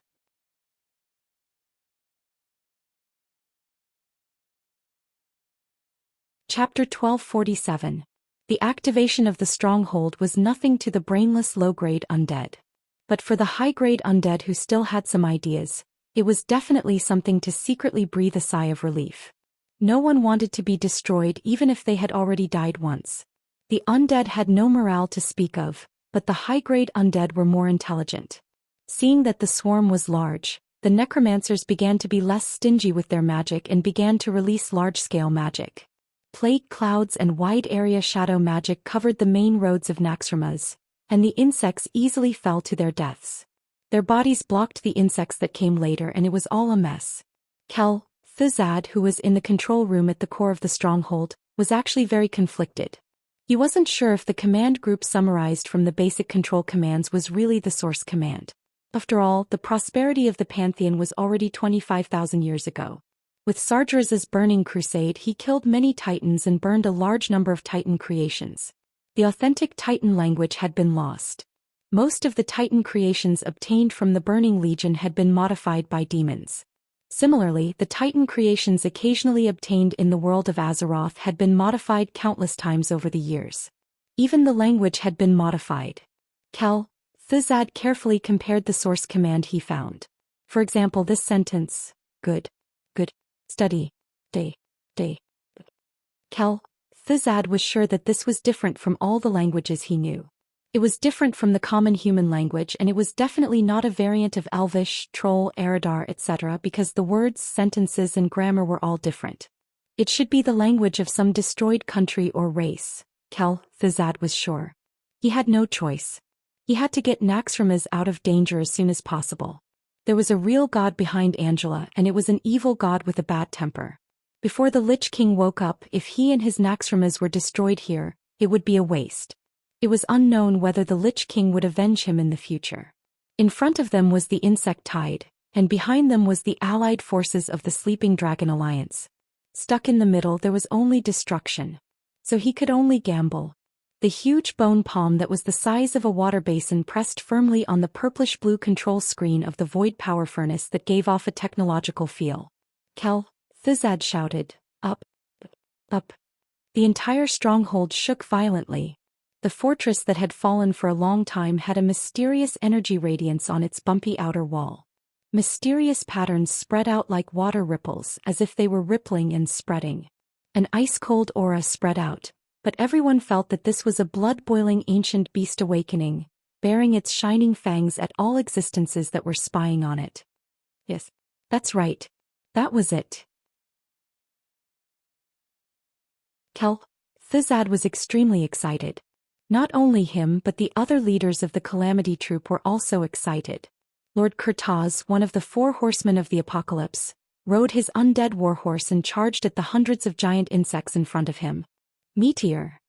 The Death Knight, who was a dwarf in his previous life, suddenly raised his right hand and summoned a huge flaming meteor, which shot towards the hundreds of insects at the entrance of the tunnel. The hundreds of insects in front were instantly turned into charcoal, and the insects in the back didn't fare any better. In the face of the unstoppable force, they were directly blown away and fell out of the passage of Naxxramas. Haha. As expected of Lord Thizad. Finally, I don't have to look at those disgusting insects every day. Black Witch Farina let out a long sigh of relief, showing an expression of relief. After she took over the command, the Calamity Troop was once beaten like dogs, and the other leaders were quite critical of her. Since Thizad had regained control of the fortress, then she had successfully retreated. She thought about many things. Although she had suffered a great loss in command, at least she hadn't collapsed. Maybe I can be promoted to the chief of a certain area with this achievement? Seeing that they were getting further and further away from the ground, the insects below became smaller and smaller. Seeing that they were about to escape the sea of suffering, Farina couldn't help but look forward to it. At this moment, Naxxramas suddenly jumped violently, giving Thizad and all the undead creatures a shock. Then, without any warning, the entire flying fortress began to lose its ability to float and plummeted to the ground. No, no, no. What are you doing? I want you to rise. Thizad screamed. He quickly scanned the control panel with his scarlet eyes of the soul, only to see that on the control panel almost all the data was normal. The only problem was that the system seemed to judge that he wanted to go down, not up. What was going on? The more Thizad shouted, up, the faster the fortress fell. With no other choice, he could only try to say, down. In the end, it fell even faster. Bam! Accompanied by a loud sound that shook the heavens and the earth, Naxxramas once again smashed onto the temple of Ankaraj. Because it had risen for a distance before falling, this time it didn't fall on the ground, but directly smashed the first level of the temple and the first underground level. The undead in Naxxramas naturally lost their arms and legs, and the cursing sect disciples who were still alive also suffered serious casualties. Without giving the Calamity Troop any time to react, the fortress actually flew up again, but this time it was about the same. It flew up to a height of 500 meters, then fell down again. Then a minute later it flew up again and fell down. This time it was like a pile driver smashing back and forth, smashing the second underground level. On the Heavenbreaker, the big shots of the Alliance watched this scene with their mouths agape. When Naxxramas smashed in, it was like Dog-T. Alright, if the first time was Dog-T, then the second time was Dog-T, and the third time was Dog-T with a mace. That was terrible. Gavin Rad originally wanted to say something dirty, but he suddenly realized that the atmosphere was a bit inappropriate, so he could only ask, Boss, did you secretly control Naxxramas? Then are you going to smash this flying fortress like a walnut? Smash? How could a Titan's creation be so simple? Besides, both sides haven't even used their ultimate moves yet. But it's going to happen soon. Duque murmured. This was practically confirming what Duque had said. The next moment the entire temple of Ankaraj seemed to come alive. From every hole in the temple, a thick tentacle with eyes extended out. The blue eyeballs at the top of the tentacles looked like a dense patch of seaweed from afar. These eyes were so ominous and terrifying. Even if you had trypophobia or not, just looking at them would make you feel nauseous.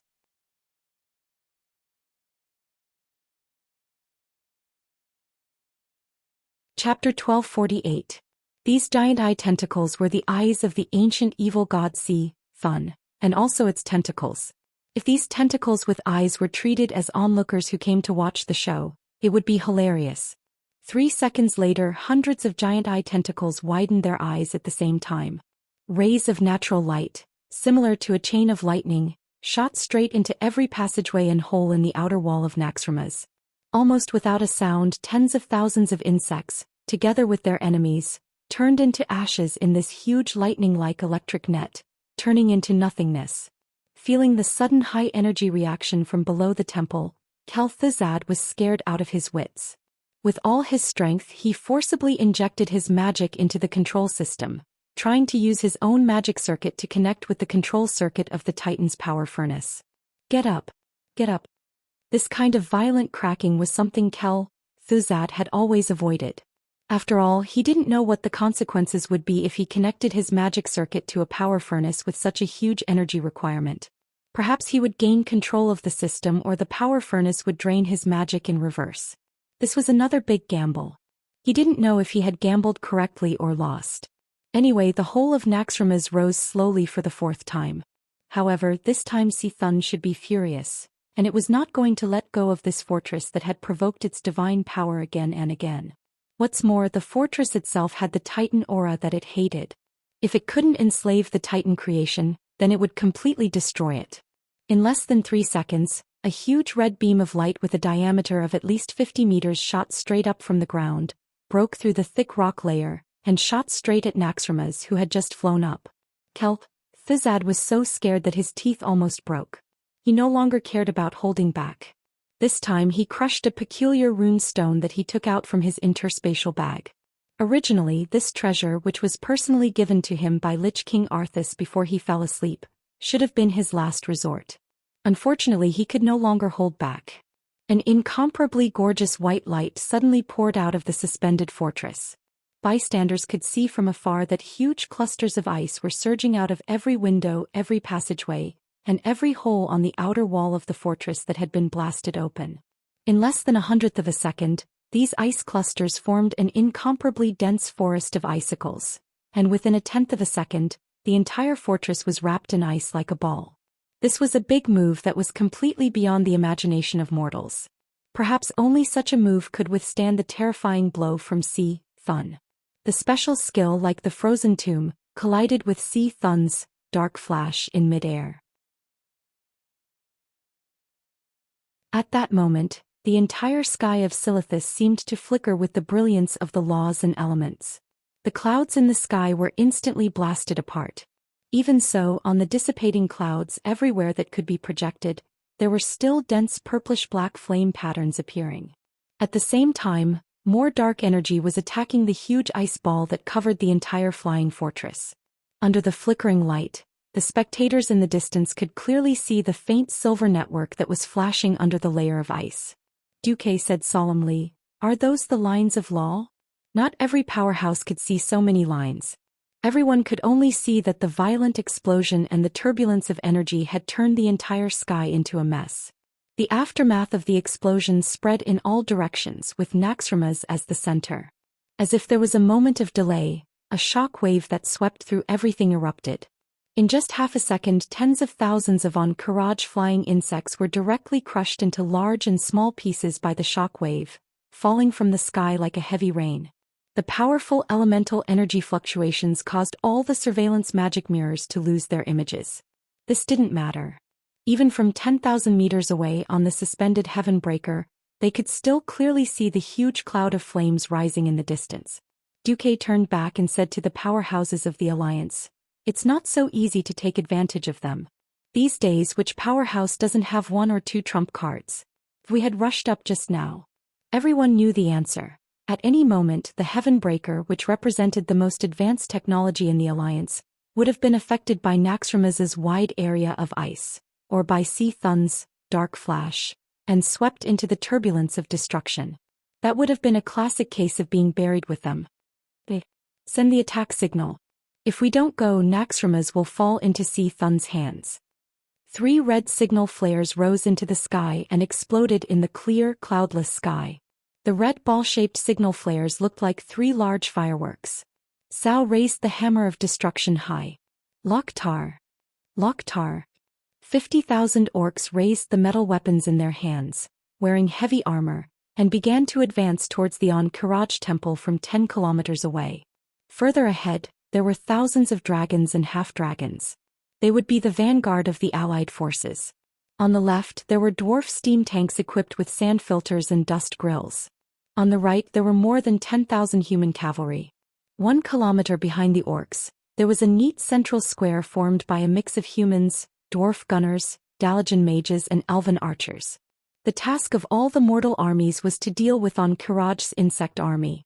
Kel Thuzad's heart was bleeding. The ultimate move that his master had given him was something that would kill 10,000 enemies at the cost of 7,000 soldiers. Freezing all of Naxxramas would certainly be able to withstand such a powerful attack. But the price? In just an instant, all the fragile items in the fortress were destroyed by the expanding ice cubes in a single breath. Fragile skeletons and rotten zombies, all kinds of precious experimental equipment and information, and of course, the cursing disciples who were originally alive. As the leader of the cursed god, Kel Thuzad definitely understood the importance of having living subordinates. It was because of these living people that he could rope in the fallen nobles and do things better in the human world. Now, other than the Black Witch Farina, there was no one else alive in the entire fortress. Clenching his teeth, Kel Thuzad shouted, "Unseal." The ice seal could not last long. Otherwise, even the undead would have all kinds of trouble. However, just as Naxxramas unsealed the ice seal and moved westward in an attempt to escape the Silithus area as soon as possible, the fortress once again shook violently. This time, it was no longer a problem with the fortress's floating system. Not good. The Alliance's flying ship has crashed right in.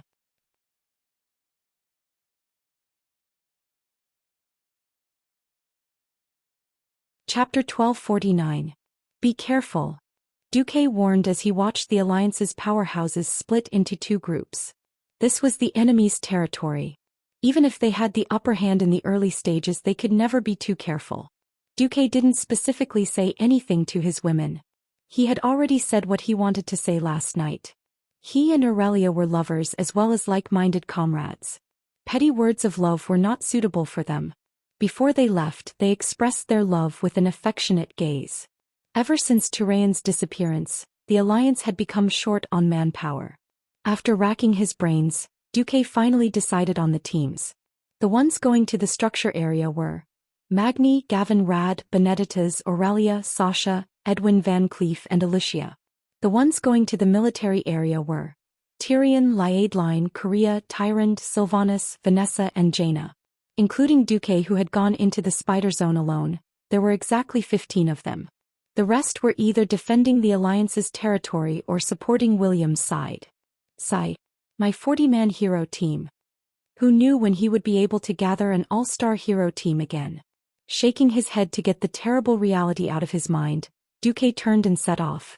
On his retina, Duque's vision had completely changed. Unlike the other heroes who advanced slowly and cautiously, Duque was simply unrestrained. After such a long period of observation and attaching all kinds of magical gadgets to the unprepared insects, and even the undying, the 3-dimensional map of Naxxramas had long been imprinted in Duque's mind. Although he had also given Jaina and Alicia a copy, the 2 female spellcasters clearly didn't have such a heaven-defying positioning ability as Duque. When mainstream spellcasters used flash, they would at least see that the foothold was empty before they dared to flash there. Duque wasn't the same. He directly scanned the area and confirmed that it was safe. He didn't care if there were obstacles on the road or if there were visual shielding. Moreover, Duque was very sneaky. He flashed to a blind spot that even the undead couldn't detect or to the top of a tall building. Of course, he also avoided the spider webs that covered the entire area. Don't underestimate those cobwebs that seemed to be gathering dust in the corner. That was because every small spider here was a descendant of the boss of the spider area. The giant spider, Meisner. This humongous female spider the size of a small mountain was the ancestor of all spiders as well as their ruler. Any foreign existence, as long as it was not from the spider area, would be discovered immediately. If Farina the Black Witch was still here, she might have sensed the strong arcane waves caused by Duque's high-speed flash. Unfortunately, Farina had been transferred to the central control area. Meisner, who relied too much on his physical senses, did not notice Duque's arrival. This was because every time Duque paused, the tip of his foot would step on a rock that wasn't covered by cobwebs, or even a protruding candlestick or even a torch. To mortal guards, if a torch suddenly went out somewhere, it would definitely attract attention. But spiders were different. Candlesticks that were always lit were places that the spider webs couldn't touch. Small spiders wouldn't go there either. But the necessary candlesticks were necessary for the followers of the cursing sect. This was because most of them were living people, not undead creatures that used their souls to see the way. This was where the blind spot was. Meisner's lair was a huge cylindrical tower with a diameter of at least 100 meters. It was unknown where the pitch-black top led to, and the deep hole that was covered by dense and crisscrossing cobwebs seemed to lead to hell. Strange purple square boulders with golden decorative lace almost covered the entire cylindrical tower tightly. The only entrance was a huge gap that was 2 stories high, and about 3 trucks could pass through it side by side. That was for the giant spider, Meisner, to enter and exit, but usually the entire gap would be covered by 3 layers of cobwebs. Logically speaking, no creature should be able to bypass Meisner's senses and enter his lair without making a sound. Duque was an exception. Following the route set by the system, Duque turned his body into a streak of arcane light, thin and long. Even the fluctuations of arcane elements didn't touch the cobwebs. In the next instant, Duque had already flown above Meisner's body. At this moment, this giant female spider was just like Duque's impression of it. Its sickle-shaped, furry, and long legs were enough to cast a shadow over any woman's heart. Each of its legs rested on the thickest strand of cobwebs. Even if someone thousands of meters away touched the tiniest strand of cobwebs, the vibrations would be reflected back to Meisner. Then the intruder would easily be surrounded and killed by the spiders that surged out from the sky and the ground. But Duque beautifully avoided all of these senses. This was Duque's advantage. It was also Duque's killing move. Only by killing the final boss of the spider area as quickly as possible could he regroup with the other 2 teams. Duque drew his sword. The peculiar spiral-shaped sword was like a dark shadow, soundless and silent. It was only when the tip of the sword touched Meisner's skull that it suddenly shone with the most resplendent golden splendor. The golden splendor that blossomed in that instant was the most dazzling of colors, as if it had instantly replaced the dark space. The godly sword's special effect, Demon Slayer, activated. If the first half of the sword was like the summoning of hell, strange and secretive, then the second half of the sword was a classic example of shaking the heavens and shaking the earth like a spring thunder. The golden splendor came from the top of Meisner's skull, silently and forcefully attacking.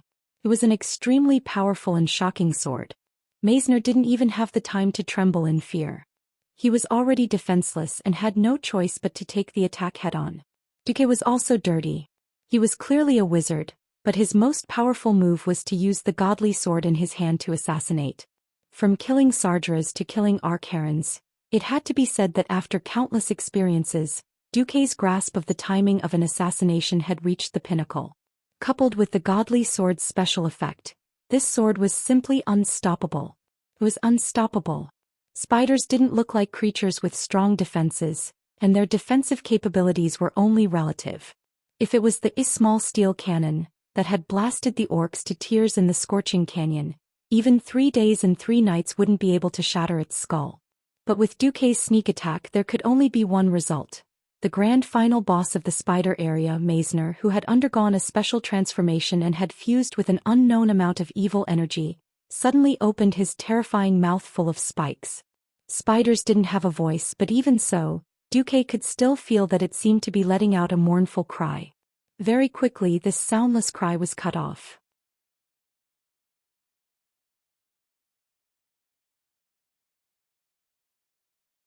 Chapter 1250.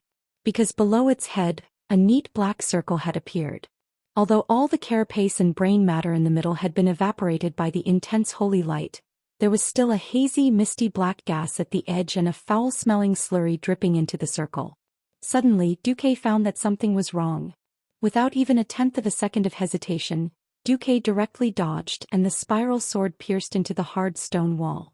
The destructive power of the divine weapon was still quite guaranteed. It was obviously a wall of light that did not allow a person to stand on it, but Duque unexpectedly pierced a hole, allowing Duque to hang on it. Meisner's expression changed. The surrounding dark power was constantly replenishing Meisner's body. The source was the fortress itself. The dark power was injected, and a magnificent and strange red color appeared.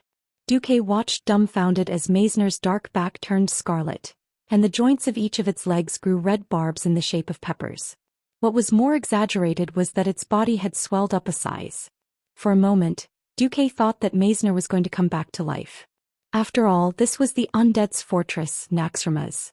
If it was originally a living being, Duque would not find it strange at all if it suddenly came back to life. But Meisner did not come back to life. Even though its feet were still twitching from time to time under the stimulation of the dark power, as if it would make all kinds of climbing movements in the next second, it did not come back to life. In the end, it was just a beast controlled and bound by the dark power and not a real undead creature. Seeing the system prompt that the boss had been killed, Duque was still not at ease. Once again flashing up, Duque directly followed up with a sword strike, allowing the holy light and flames to flow through Meisner's blood vessels, or perhaps through the channels throughout his body. Seeing the huge spider burning and shrinking into a ball because of its nervous reflex, Duque was completely relieved this time. Pushing down the boss without looting the corpse was definitely a sin.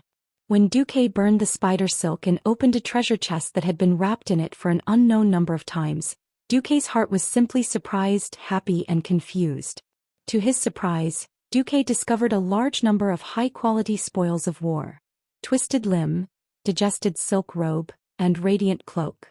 These 3 pieces of cloth armor were actually superior to the level of Mount Hyjal.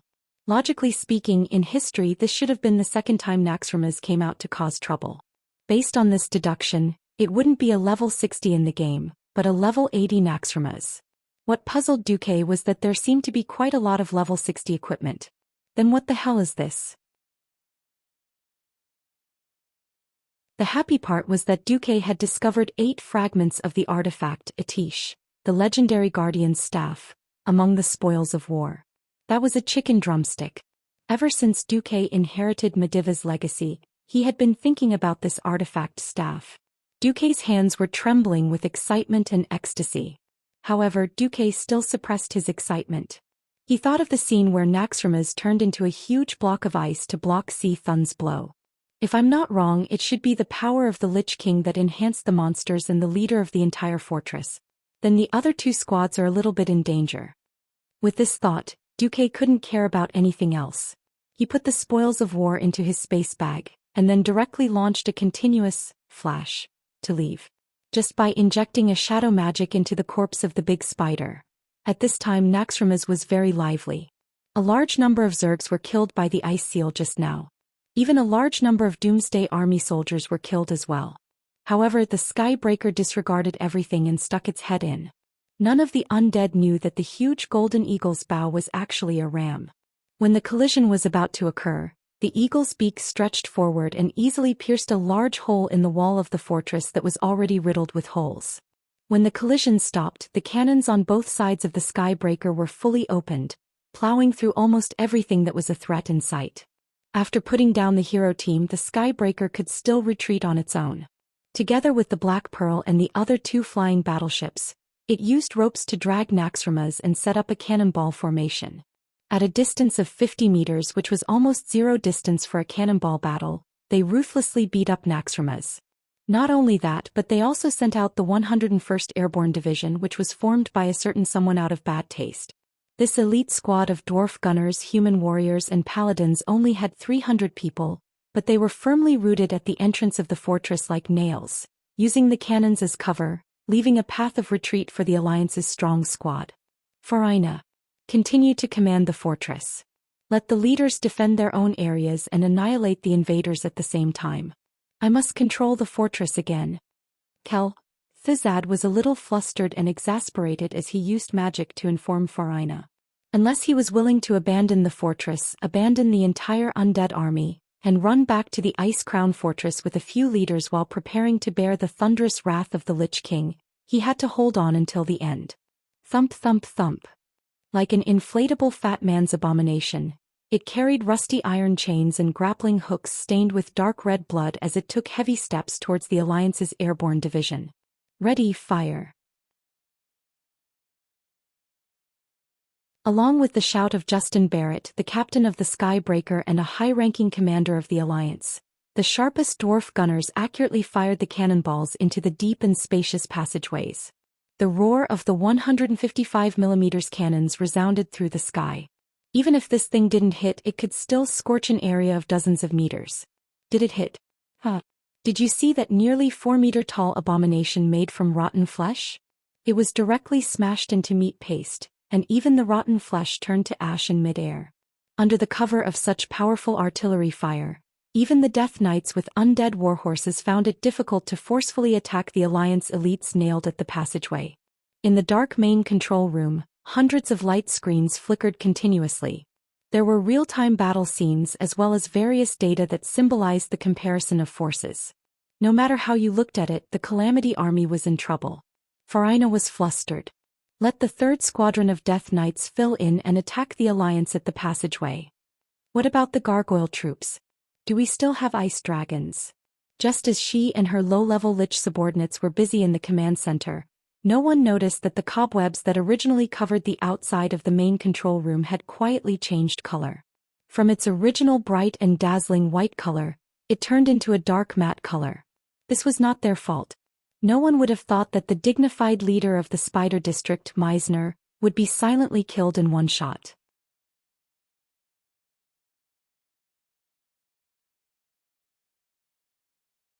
Chapter 1251. However, as the core of Naxxrama's command center, it was not so easy to break in. In addition to the continuous spider webs covering the entire control room, there were also hundreds of elite Death Knights and abominations guarding it. More importantly, there was a magic shield with no blind spots. If it was a verification type of magic shield, there would be other ways. Unfortunately, ever since a certain someone had successfully infiltrated the Frost Dragon's lair and saved Tyrant and Servanas, who were favored by Cal Thazad, it would be an insult to the intelligence of the leaders of the Scourge Army if they didn't have any new tricks up their sleeves. The Scourge Army's defensive strategy was to reject all outsiders at the start of the war. Duque, who was hiding in the dark, frowned. This is a bit tricky. Because he foresaw the upcoming series of battles, Duque wanted to preserve as much strength as possible for himself. However, after weighing the pros and cons, Duque still decided that he could not hold back. Let's do it. Duque's eyes sharpened and his entire body flashed with a bright arcane light. He did not choose to use invisibility. Since he would definitely be discovered, there was no point in sneaking in. Who is it? The Death Knight who abided by his duty discovered Duque immediately. Enemy. The shrill soul cry of the leading Death Knight echoed in the minds of every undead around him. Not only the guards, but even the defensive magic arrays in the surroundings also reacted. Accompanied by a siren that sounded gentle to the living but extremely ear-piercing to the undead, the magic towers that were already in a combat-ready state shot dozens of violent shadow arrows at Duque. This was not ordinary shadow magic. The purity of the magic was enough to make an ordinary Breaking Dawn mage speechless, not to mention that the magic contained strange curses. If it was an ordinary Radiant Moon mage, even one arrow would be enough to kill him. This scene of shadow arrow rain whistling towards Duque, with an unstoppable momentum that could destroy everything in its path. Indeed, Duque could activate Ice Barrier to open a refrigerator and adjust the concentration of frost elements in his body to the highest, rejecting other magical elements as much as possible. But then, Duque made a decision that no one would have thought of. He maintained his high-speed sprint with long strides. Idiot! The Death Knight leader's face that had not completely rotted squeezed out a sarcastic expression. That was a bad plan. What a terrible plan. How could mortals resist such concentrated magic power with their flesh and blood? Even if it was Cal Thuzad himself, he wouldn't be able to take this wave of shadow arrow rain without using a powerful magic shield. Rumble. A loud explosion resounded, followed by the impact of the shadow energy. The marble floor tiles, which were so solid that even the frost WOs couldn't crush them with their feet, and were reinforced with magical defensive arrays, instantly turned into honeycombs. The sculptures and decorations on both sides of the tunnel were easily destroyed by the aftermath of the shadow energy, turning into dust and scattering with the wind. Not to mention Duque, who was being attacked by the dark arrow hail. In that instant, It was as if Sargeras, the demon king in his perfect state, had personally unleashed his thunderous fury. Whistling sounds could be heard, and the shadow arrows that were shot from the magic towers in all directions could no longer be called arrows. The black lightning, which was as thick as a water tank, was simply a cannon with unparalleled power. Poof! When a large mass of dense black cannon flames landed on the ground where Duque was, the ground that was the size of half a football field disappeared without a sound. A bottomless hole was blasted in the ground. Only the aftermath of the shadow energy, which was similar to black smoke, instantly appeared on the ground, telling what had happened here in that instant. After all, no Undying had ever seen what the magical defensive system of the control center looked like when it was activated. Now they had all seen it. This was only the first volley of shadow bolts. What would happen if all the mana stored in the mana system were to be unleashed? Wouldn't that pierce through the entire bottom of the fortress? Or even sink the fortress and destroy the enemy and the entire lower level of the fortress? Such a scene made all the Undying present shudder, but they also had a kind of twisted ecstasy. Perhaps even if it was a genuine demigod, he would be blown into ashes in an instant, and his soul would fly away and scatter. Of course, the main control room was alarmed. Looking at the silent annihilation of the ground and Duque, who had disappeared without a trace, the Black Witch Farina found that her body was actually filled with a perverted ecstasy and excitement. Because the moment the alarm rang, she recognized that the person who came was the one who made Kel'Thuzad and the entire Scourge army lose their heads and faces. Even His Majesty the Lich King Arthas had fallen in his hands, Duke Marcus. Now such a peerless mortal powerhouse had actually been killed by her, the Great Black Witch. Wasn't this a great merit? Haha. Dead right.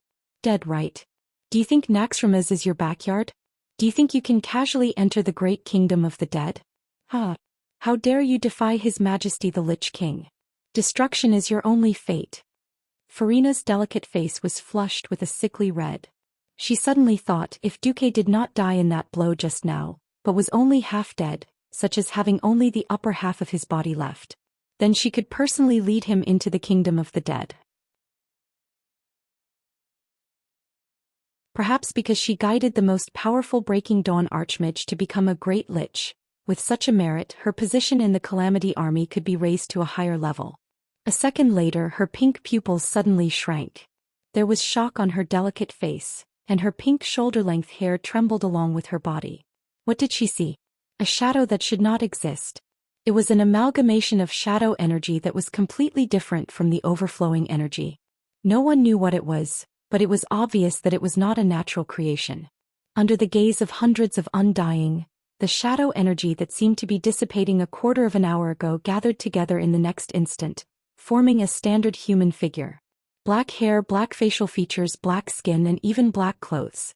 There was not a single part of this male wizard's body that was not filled with shadow energy. What made the Undyings even more alarmed was that the shadow elemental energy drifting in the surroundings actually began to gather on his body like rivers flowing into the sea. The amount of shadow elemental energy that poured into his body every second was enough to create 10 Breaking Dawn shadow archmages, but his absorption of shadow force seemed to be endless. Yes. He was Duke Marcus, the one who should have died to the shadow arrow rain a few seconds ago.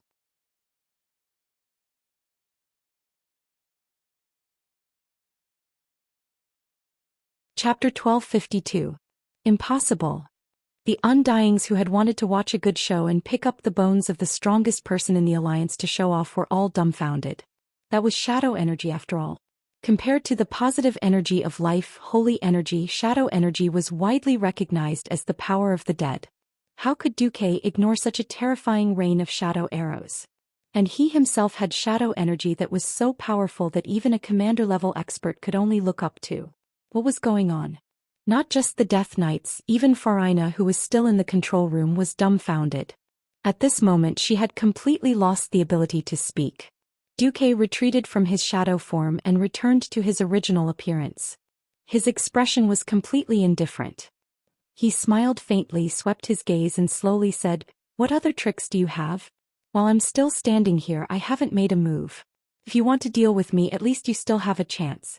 Once I make a move, I'm afraid you won't have the chance to deal with me anymore." Deep in the enemy's formation, it was as if he was taking a leisurely stroll. Facing a siege, he treated the enemies as if they were nothing. What kind of spirit and confidence was this? For a moment, almost every member of the Scourge army who had a brain was trembling. The ghostly fire in the Death Knight's eye sockets flickered. Farina's alluring body trembled uncontrollably. Kel, Thizad, come to the main control room. Farina shouted in shock. But there was no response. The magical message that should have been transmitted to the outside world suddenly collided with a layer of purplish-blue arcane energy outside the main control room. The arcane energy formed a larger cover, tightly wrapping the main control room. All the arcane elemental magic was absorbed by this cover. This was the crushing of a higher-level mystery over a lower-level mystery. As long as the level of magic did not surpass Duque, no one could use magic to send messages in such a limited space. Meisner, sound the alarm. Hurry up and inform Kel, Thizad. Farina grabbed a thick strand of spider silk in the main control room. As a leader of the spider area, she knew very well that as long as she pulled the spider's main stem, the big spider would definitely sense it immediately. However, even after pulling a dozen times, all of the fluctuations were like stones sinking into the sea without a sound. Farina's heart sank. The door of the main control room suddenly collapsed with a loud bang. The huge and heavy thorium door landed on the ground, crushing the two Calamity skeleton warriors guarding the door into a pile of broken bones. Without hesitation, Farina cast Poison Arrow Rain, with her left hand, and Rain of Flames, with her right hand. Both attacks were aimed at the gate. Logically speaking, this kind of terrifying poison magic was enough to instantly turn 50 hate beasts into a pool of pus.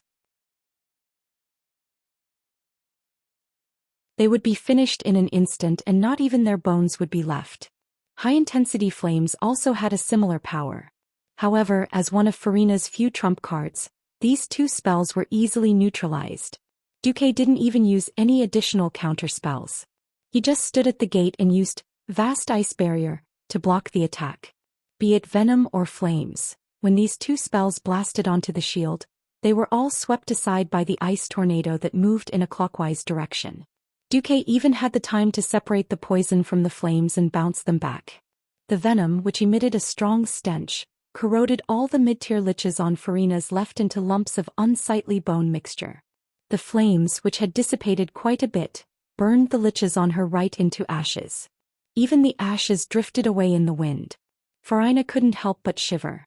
She had originally thought that if she could use the magic defense system to kill Duque, even if she succeeded, she would become a great hero of the Calamity army. Dreams were beautiful, but reality was cruel. The defense of the main control room represented almost the strongest defense of Naxxramas. This was a defense system that could easily kill a Breaking Dawn level powerhouse. If even this level of defense could not stop Duque, then other than Kel, Thizad, who might have some trump cards, no one in the whole of Naxxramas would be a match for Duque. Suddenly, Farina threw away the magic staff in her hand and raised her hands high in surrender. Then she actually knelt down and prostrated herself to Duque. Don't kill me. I surrender. Her voice was clearly trembling with fear, but for some reason Farina's voice sounded extremely charming. She also knelt in an ORZ posture. Because of the angle, when Farina raised her head and looked at Duque with pitiful eyes, from this subtle angle Farina's exposed Mariana trench could be seen through the drooping collar. Not only was it white, but it also seemed to be bottomless. It really made people want to explore it. Looking down from above, the round buttocks were a strong visual impact. Great Alliance Commander, I surrender. The Alliance doesn't kill prisoners, right?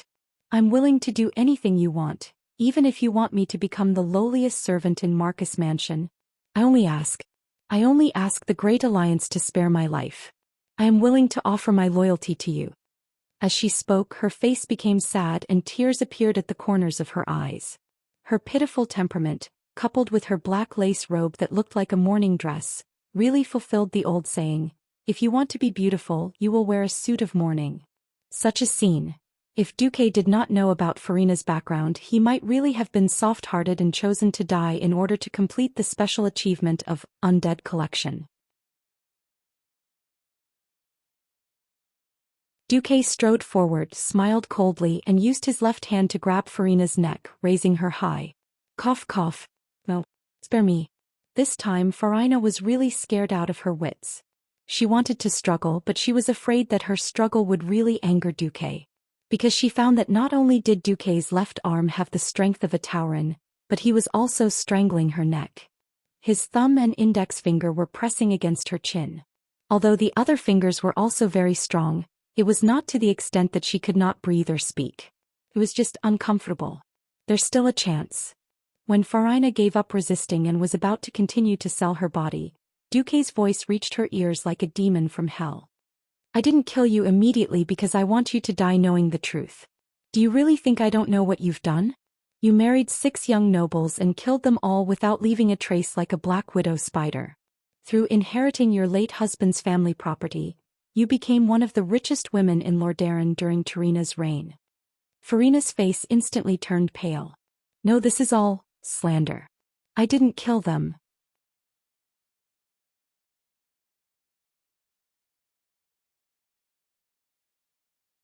Chapter 1253. Haha. Duque looked at Farina as if she was retarded. His black eyes, which seemed to be able to see through all the secrets in the world, made Farina feel guilty. No. It's true. They all died in accidents. Yes, accidents. That's true for people in this era. Otherwise, you wouldn't have changed 6 husbands in a row. So many people couldn't find anything wrong with you. Duque smiled. I have to say, when it comes to patience and creativity in killing, I really can't think of anyone who can compare to you. Farina's body trembled violently. For a moment she wanted to use all the magic in her body to fight to the death. But she immediately realized that Duque's hand not only choked her neck, but also sealed all her magic circuits. Now she really became a weak woman who couldn't even fight a chicken. She could only continue to act pitiful. Your first husband actually had epilepsy. He would occasionally rush into the water by himself. You didn't use any magic. You only used a lot of psychological hints when he was asleep to induce the disease. As a result, he jumped into the river and drowned 3 days after the wedding. Farina trembled all over. Although she didn't know what epilepsy was, it was indeed a symptom. Your second husband was very fat. In fact, he always had high blood pressure and high blood cholesterol. So when you got engaged, you kept rewarding him with a lot of cheese and high-fat food. As a result, he fell ill less than a week after the wedding. I didn't even touch your body before I died. Yes, for people in this era, there's no cure for heart disease caused by blood vessel blockage. Duque continued to tell them one by one. When he finished telling them the causes of death of Farina's 6 ex-husbands, the dark witch had already stopped trembling. If it weren't for her weak breathing, anyone would think that she was already a dead person. She knew that Duque would never let her go. Although Duque was known as the enemy of the queen, and almost all the queens in the world were rumored to have an affair with Duque, even if it was just a rumor, it still reflected how picky Duque's taste was. She was of low birth and had killed 6 husbands. With Duque's taste, how could he covet her beauty? It was laughable that she had thought that she could make Duque fall head over heels for her by surrendering and selling her beauty. She even thought that he would hand over the power of the alliance to her. Men conquer the world, women conquer men. This was an iron rule that she had tried and tested thousands of times. This time it really hit a steel plate and directly smashed it into pieces. In the end, Farina asked, I want to know what happened to Meisner? Duque smiled without saying a word. He simply tossed out a huge mandible from his interspatial bag.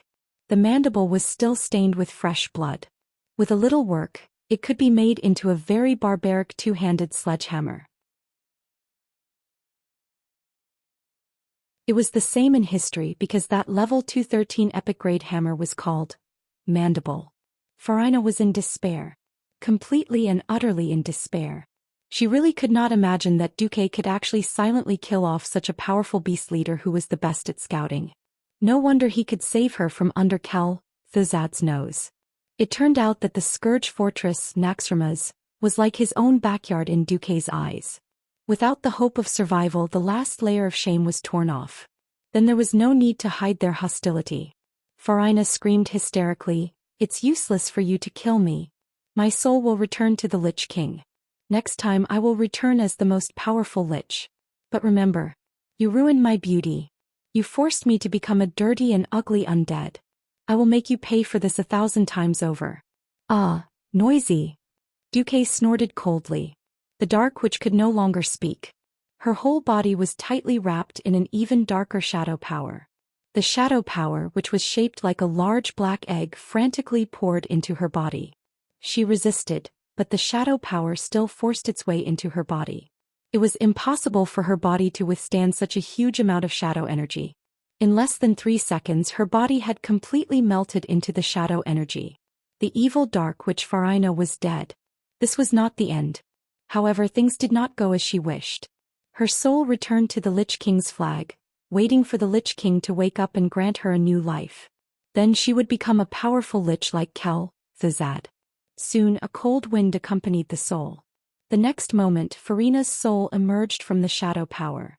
She stared at everything in front of her with wide eyes, shocked and angry. She opened her mouth, but all that came out was a soundless roar. She tried to use all means to express her anger and dissatisfaction, but unfortunately it was useless. In front of her seemed to be a huge and solid soul prison, completely sealing off all the power she had when she was alive. As soon as she looked up, she saw Duque's big face with a mocking expression outside the soul barrier. Yes. Compared to her soul, which had shrunk to the size of a palm, Duque's body was undoubtedly huge. Impossible. How did you do it? This is definitely not a mage's domain. Farina let out a shrill scream. According to the decibel, Farina's scream had already reached the level of Banshee's wail. Unfortunately, this was a soul prison that Duque had created. How could it be a trap for itself? Duque smiled and replied with the soul voice. Sorry, your Doomsday Army's information on me is too outdated. Didn't anyone tell you that I obtained shadow power because I received Archimonde's Finger of Death in the Battle of Mount Hyjal? As for the fact that Duque had become a Void Lord in the Ancient War, the Burning Legion would not have exposed it if Duque had not mentioned it. Kil'jaeden, who was deeply ashamed, would not have exposed it to Nizul, who was still a pitiful soul slave at that time. Under the double concealment, this secret from 10,000 years ago became the straw that broke the camel's back for Farina. I won't. Farina had not finished speaking. Her soul had already been ignited like dry firewood.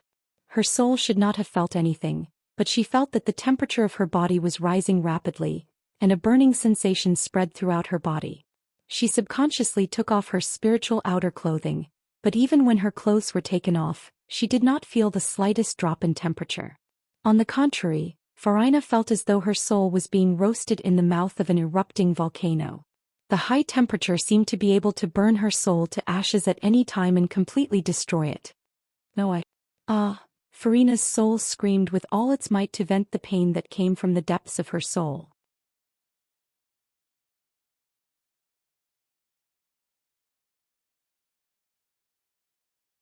Chapter 1254. Is it painful? Is it hopeless?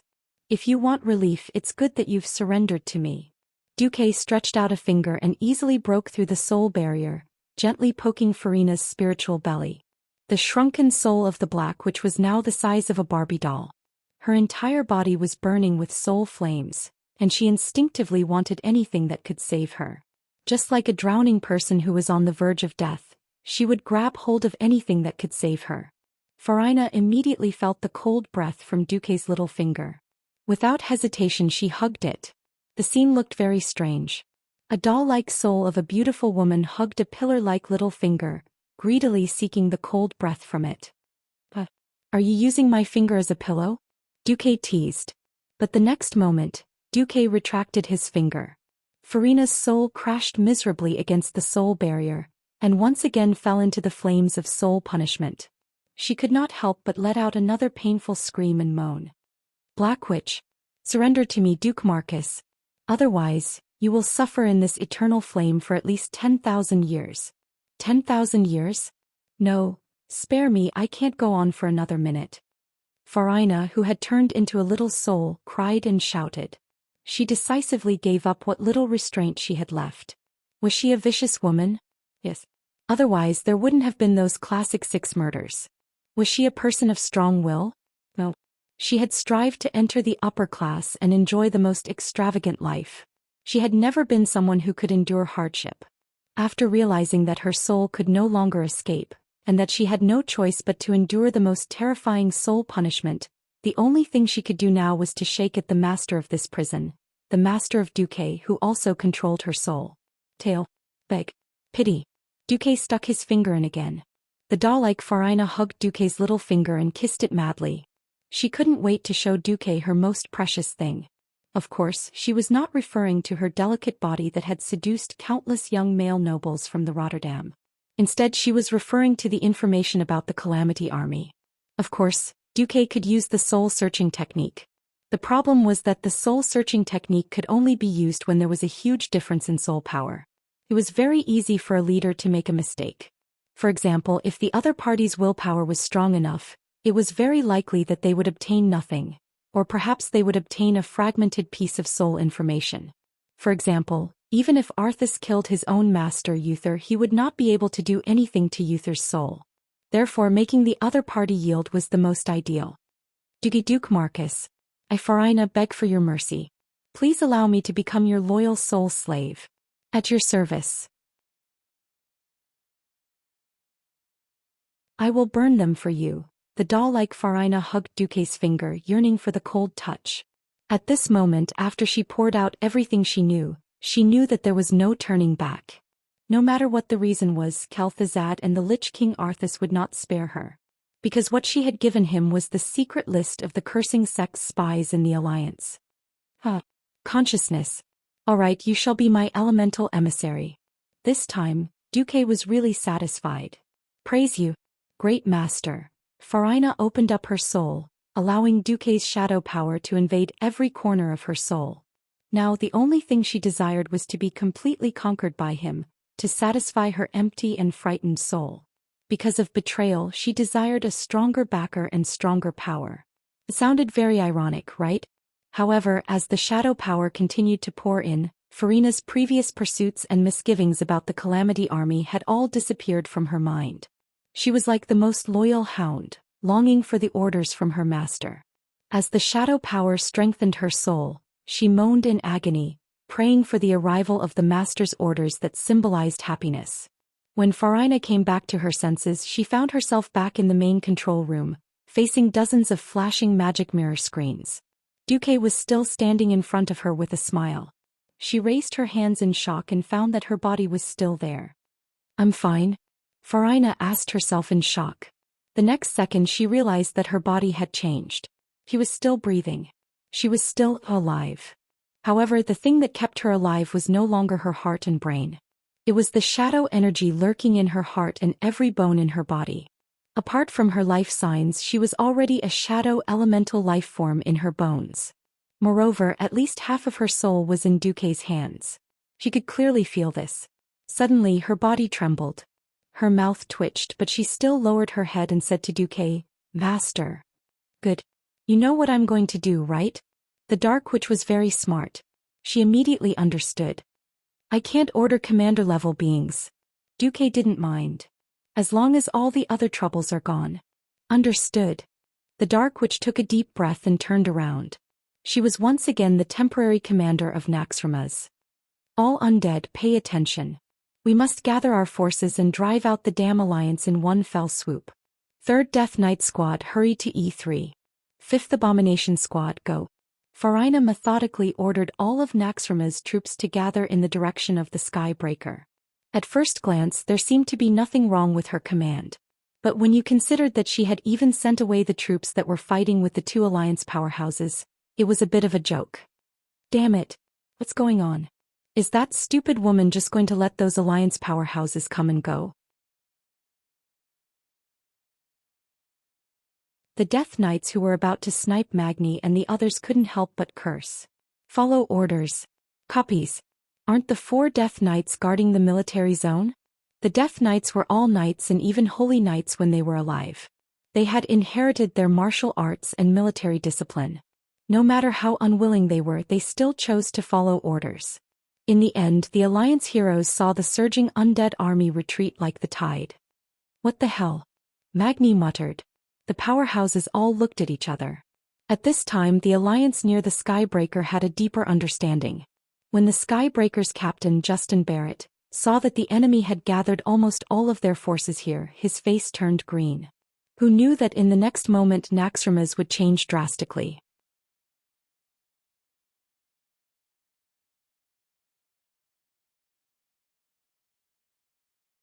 Chapter 1255. Seeing so many death knights, abominations and even frost dragons swarming over, the hundreds of elite professionals of the Alliance had already given up on any hope of survival. At this time the most urgent order to retreat came. Retreat? Immediately. The leading professional still wanted to persist, but he heard Justin's roar. Don't be stubborn. Commander Marcus is going to use his ultimate move. If you don't want to die with bones, get back here. I'll cover you with artillery fire. Those who dared to attack Naxxramas were all men of steel. Many of them were the core members of the Silver Dawn. Perhaps they had all imagined that if they failed and were killed, they might even become the hated undead. But as long as they were still alive, they would fight for their families, for their kingdom and for this world. They were not afraid of death, but they were afraid of dying meaninglessly. If they had to retreat for the sake of retreating, they would rather die. If it was about Duke Ke's ultimate move, then it would really be laughable. His ultimate move had been praised by countless people. The earliest was during the first battle at the Dark Portal, when he burned down Stormwind City and conveniently buried 100,000 orcs. Every single professionist shivered and quickly retreated. At this time the fiercest cannon sound came from the Heaven Breaker. Fire all the cannons. It doesn't matter even if the cannons explode. As long as we can save the brave warriors of the Alliance, it will be our victory. Justin shouted. The dwarf cannoneers naturally fired with all their might. Ignoring the hot cannoneers that retreated from the cannons, the dwarf cannoneers used God's Descent to throw and load the cannoneers. They didn't need to aim, since the cannoneers wouldn't be able to hit them at such a close distance. For a moment, the roar of the cannons and the huge smoke almost enveloped the entire Heaven Breaker. The ship couldn't be seen anymore. While the cannons suppressed the undead army, the elites of the Alliance quickly retreated along the Iron Chain Bridge. They barely managed to retreat 90%. At this time the Iron Chain Bridge on the side of Naxxramas shook violently, as if it was hit by a violent earthquake. Suddenly the entire flying fortress shook.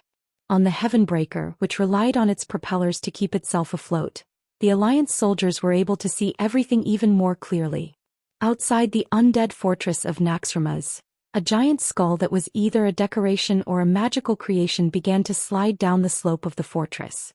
As the gigantic skeleton sculpture that was the size of 2 football fields fell, the undead army that was about to besiege the Alliance's elites fell. Just like broken building blocks, the trapezoidal area that was filled with death knights and abominations and other high-level undead actually followed the skeleton carvings and peeled off from the Naxxramas fortress. The whole thing fell downwards and it was still the Ankh-Karaj temple below. Awe, this was not a scream. The undead didn't have the emotion of fear. It was the Death Knights who were cursing. The Death Knights were pitiful. They weren't Frost Dragon Knights. The proud dragon race wouldn't be willing to be ridden by humans or other species even after they died. In the end the Death Knight was in despair.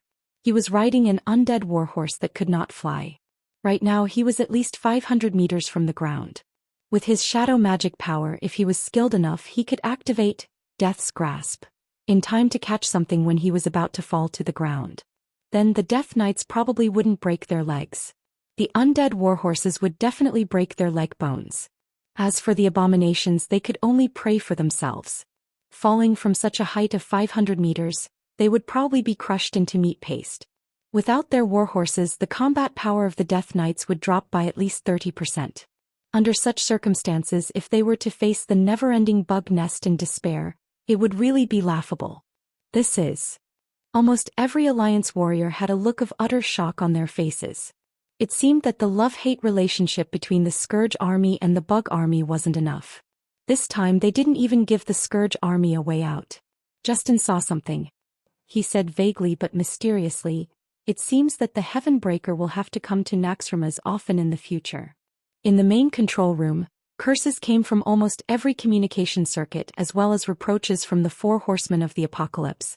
However, Farina ignored all of them. In the name of the commander, she pulled all the remaining troops of the Scourge army to the edge of the area, and then stripped the entire building area in the name of damage to the area. The entire stronghold was quiet. Farina knelt down, prostrated herself on the ground and said in the most respectful tone, "Great Master Marcus, now except for the spider eggs that have not yet hatched in the spider area, and a small number of remnants who refused to obey orders just now, the stronghold is relatively clean." Duque suddenly wanted to laugh. "Laugh if you want to laugh." "Ha! Ha!" Duque's arrogant laughter echoed throughout the entire main control room. At his feet, Farina shivered and could only put on a smile. Because she really couldn't figure out what this new master, who seemed to take every possibility into account, was thinking. This time Duque really made a profit. Originally he thought that Thizad would most likely give command to the 4 horsemen of the apocalypse. Unfortunately there weren't so many hypotheses in the world. If it weren't for Thizad seeing that Farina was the backbone of the cursing church and one of the few rational high-ranking leaders, the command of Naxxramas would not have fallen into her hands. In terms of pure commanding ability, the 4 horsemen of the apocalypse were much stronger than her. Why her? Because the Death Knights were destined to be loyal to Arthas.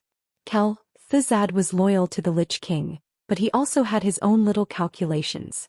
It was just that now he had shot himself in the foot. As expected, Thizad's exasperated voice suddenly appeared in the main control room along with his projection. That was true. If Thizad couldn't sense such a big thing when several building areas of the stronghold fell off, then he wouldn't be worthy of being called the Lord of Naxxramas. "Farina. You idiot. What did you do?" Almost as soon as the projection of the Great Lich appeared, Farina was like a frightened rabbit, hiding behind Duque with incomparable agility. She didn't have the guts to lie on Duque's back or pull on Duque's cloak. She just knelt on Duque's back, trying to make her existence as small as possible, hoping that Thizad would ignore her. Unfortunately, how could Thizad not see her? His red eyes suddenly brightened. "Duque. Farina, you traitor."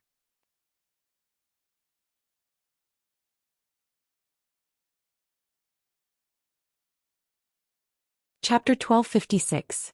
Chairman Cal's sharp scream made Farina's body tremble like a pendulum. She looked up at Duque, her voice full of pleading. "Master." She was not disappointed this time. Duque flung the brilliant cloak in his hands. The purple cloak with yellow trimmings covered Farina's shoulders.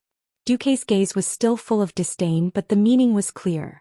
"Although you are despicable and I look down on you, since you are working for me, I will still protect you." For some reason, Farina suddenly felt a sense of peace. At least this new master did not burn the bridge after crossing the river. He forced her to cheat her old boss, the Scourge Army, and then heartlessly abandoned her. "Farina, you bitch. I knew you were unreliable. I should have killed you long ago and destroyed the beauty you are so proud of, so that you would give up and work for the Scourge Army." Thizad's words were full of viciousness and cruelty, and the Black Witch's heart trembled. However, he changed the topic. "Duke Marcus, you are indeed a lady killer." "I didn't think." Duque was embarrassed. "Wait. You said I cheated you, I admit it. But don't make it sound like I am so hungry that I can't be choosy." Thizad, Farina." At this moment Farina only wanted to find a hard piece of black bread to knock herself to death. She, who boasted of her beauty and mingled with the nobles of Lordaeron, was belittled for the first time. But she could not refute it. Firstly, Duque was her absolute master, and secondly, Duque had good taste. Comparing oneself to others would only make one angry. She was so bitter that she could not vent her anger.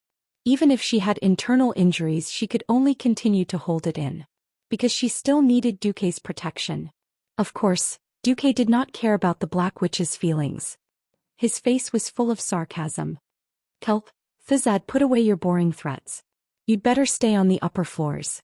Once I'm done with your lackeys, it'll be your turn." With that, Duque waved his hand and Thizad's shadow disappeared.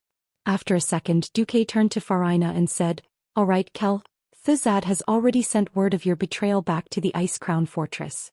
As soon as Arthis wakes up, she'll receive this good news immediately." This was the so-called way of controlling his subordinates and the heart of an emperor. He knew that Farina wasn't a good person, but he still accepted her. Of course, it was impossible that he didn't have a backup plan. What Duque was doing now was the same as when he took in Majordomo Executus in the Molten Core. Regardless of whether he was sincere or not, as long as he cut off his path of retreat and left behind a super archenemy that could destroy him at any time, as long as his archenemy was not reduced to ashes, he had to maintain his loyalty to Duque. In the face of Duque's coercion, how could Farina refuse? Not only did she kowtow loudly, but she also passionately kissed Duque's boots. Well, only the lowliest subjects or serfs who had committed a crime would do this when they bowed to their lord. In the past 5 years after Tarina's death, this sort of thing was no longer popular in the alliance. Duque didn't refuse Farina's bow. He couldn't let his guard down when dealing with a black widow like this. It wasn't that he couldn't reward her with a sweet date after a slap, but he couldn't be too quick. Duque grabbed her long pink hair and said, "All right, there's nothing for you to do here. Go back to Karazhan and listen to Khadgar. I'll call you if I need anything." Duque directly opened a portal and threw Farina in. Then he gave Khadgar a few instructions and turned his attention back to the main control room. Duque entered a series of commands on the control panel. Up, down, left, right, Alibaba. This series of commands made Duque sigh. Normally, before he transmigrated, only uncles in their 30s would know this series of commands even without Google. Of course, this series of commands still faithfully fulfilled its purpose. Suddenly, the entire main control room flashed and all the undead language was erased. Instead, a line of even more ancient and sacred words appeared on the screen. This was not an exaggeration. Indeed, every special word and symbol exuded the power of holy light. After all, this floating fortress was a Titan creation left behind by the Pantheon. If it were anyone else, they would probably be at a loss. However, Duque, who had been to the ancient war and had secretly seen a lot of valuable first-hand information from the Burning Legion, could easily use the system to translate it. Please enter the verification code for the ultimate permission rewrite. If it were anyone else, they would definitely be at a loss. But Duque knew what it was. A permission could only be overwritten by a higher permission. This was why Sardra's betrayal of the Pantheon had caused such a huge casualty to the Titans. Sardra's was a member of the Titans and his main profession was combat, so his authority was very high. He annihilated his compatriots while plundering the authority of the other Titans. Therefore, a considerable part of the precious heritage of the Pantheon fell into his hands. Now, the Lich King Nazul was actually just a little traitor without any Titan authority. Of course, he would not have the authority of the Titans' creations. On the contrary, Duque had it. Because no matter how it had been modified, his spiral sword, Duque's moral integrity, was essentially a derivative of the Quell Zarim, created by the Titans themselves. When Duque took out the spiral sword and inserted it into a hole in the control panel that rose from the ground, the text on the fortress's system screen suddenly changed. Detected the forging traces of Forger Kazigoros. Detected the enchantment mark of Dreamweaver Norganon. Confirmed the highest authority. After detection, the holder of the highest authority is not of the Titan race. Please state your identity, holder of the highest authority. A few minutes before inserting the sword, Du was still in a shadowy form, a black man that could not be any darker. Now Duque's whole body was bathed in golden light. At first glance he looked like the most holy saint. Duque began his performance in the Titan language analyzed by the system with an incomparable tone of a charlatan. Yes, I am not a Titan. But I am the heir of the Titan's will. I obtained the great Quell Zarim by chance, which is the derivative of the Iskani Punisher. From this moment on, I understand my destiny. I am willing to inherit the will of the great Pantheon and protect planet Azeroth for the Pantheon. And I solemnly promise that as long as any Titan from the Pantheon except the traitor Sardras comes, I will unconditionally hand over the highest authority of this fortress.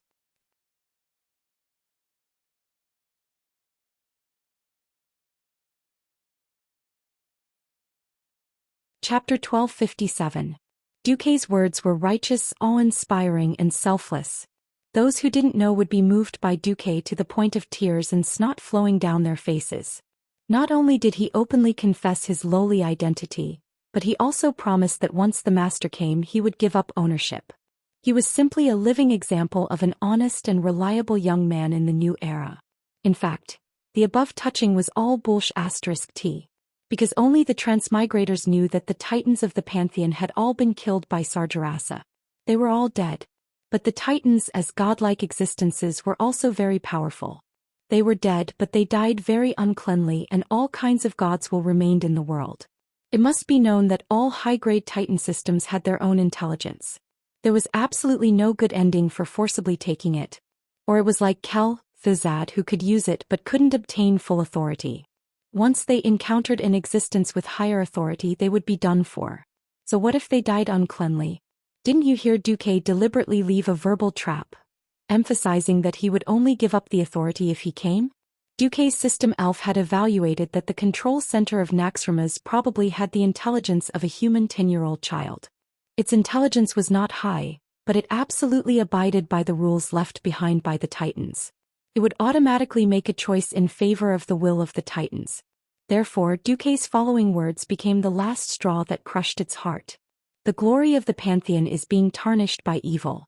Scan the interior of Naxxramas. Dirty undead creatures and savage arachnids are occupying this place. The glory left behind by the Titans has been tossed around until nothing is left. If the Titans saw this scene, they would be very distressed. I don't ask for permanent power, I just hope that before the great Titans come, the Duke Marcus family can become the temporary guardians of Naxxramas, and protect planet Azeroth with blood and life for the Pantheon.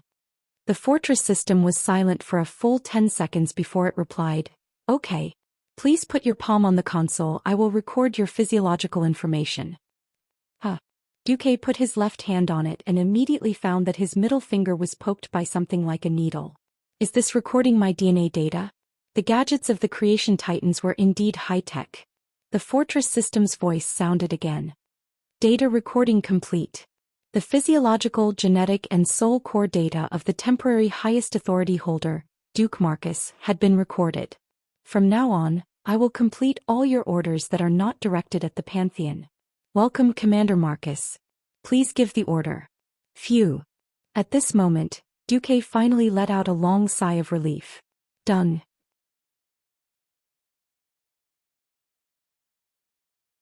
There were a lot of good things in Naxxramas, but the best thing was not the equipment obtained from killing Kel-Thizad or even the majority of the fragments of the artifact, Atish, legendary guardian staff, but Naxxramas itself.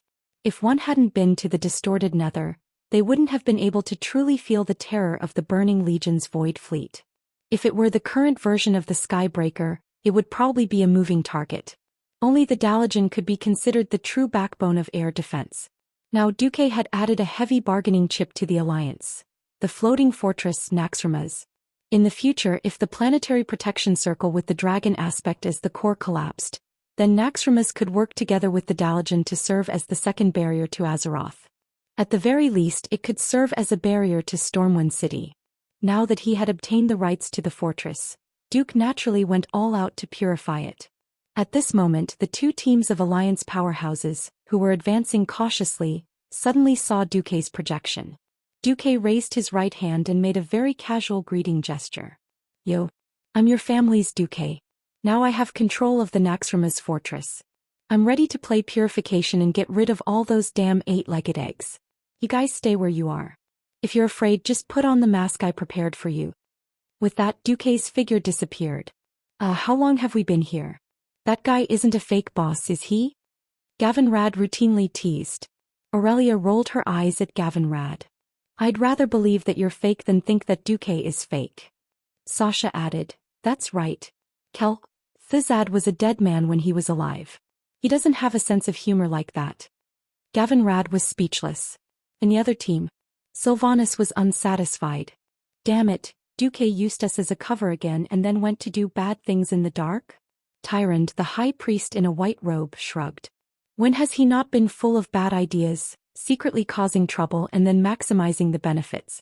I just didn't think that he would actually be interested in someone else's fortress. Jaina looked Naxxramas up and down. The fortress that had been an eyesore suddenly became cute. Only after commanding a floating castle do I feel that my capital is so weak. I really want to pull Naxxramas over Tiras. Kalia put her hands on her hips. Come on. In my opinion, Duque should either put this thing in the blasted land to guard the dark portal or Stormwind City. None of us should fight over it. Kalia's words made sense and the women were actually speechless. While the experts of the alliance were chatting peacefully in the various regions, with the hall as the unit, giant protective walls were descending. With a rumbling sound, the entire Naxxramas was cut into countless independent spaces.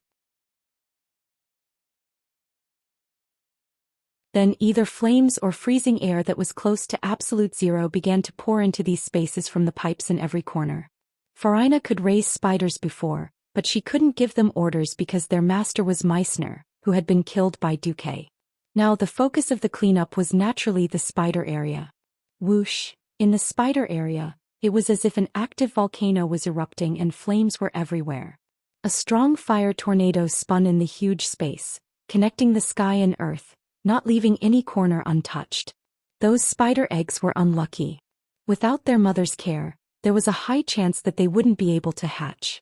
Now they were directly sucked in and turned into charcoal.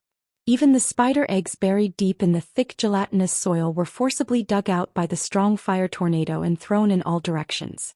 Most spiders weighing less than 100 kilograms were directly rolled up and slammed into the hard stone walls, first turning into large meat patties then into charcoal. As for the heavier spiders, they were often hit by all kinds of flying debris. For example, a large tarantula's head was cut in half by a piece of tile, and it became a corpse before the fire tornado hit. The remaining 4 groups of bosses in the fortress were forcibly locked in by the huge isolation wall, unable to come out.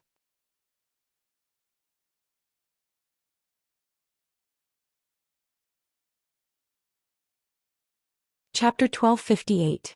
What's going on? Blamu, one of the 4 horsemen of the apocalypse, asked in a deep voice. I have a bad feeling, Sir Zeliek said. Ever since Farina ordered all the troops to be mobilized to deal with the Heavenbreaker, I felt that it was very strange, the dwarf Death Knight Lord Kurtaz said in a low voice. Although I don't want to doubt my colleagues with the worst attitude, I'm sure that Farina betrayed the Scourge army.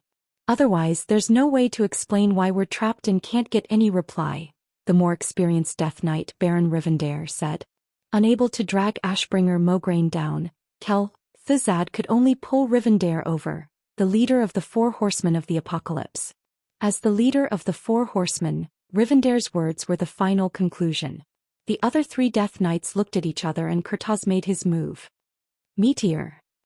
The huge skeleton staff was raised, and a large meteor fireball the size of a horse carriage suddenly appeared from the void, striking the huge isolation door with a terrifying momentum. Bang!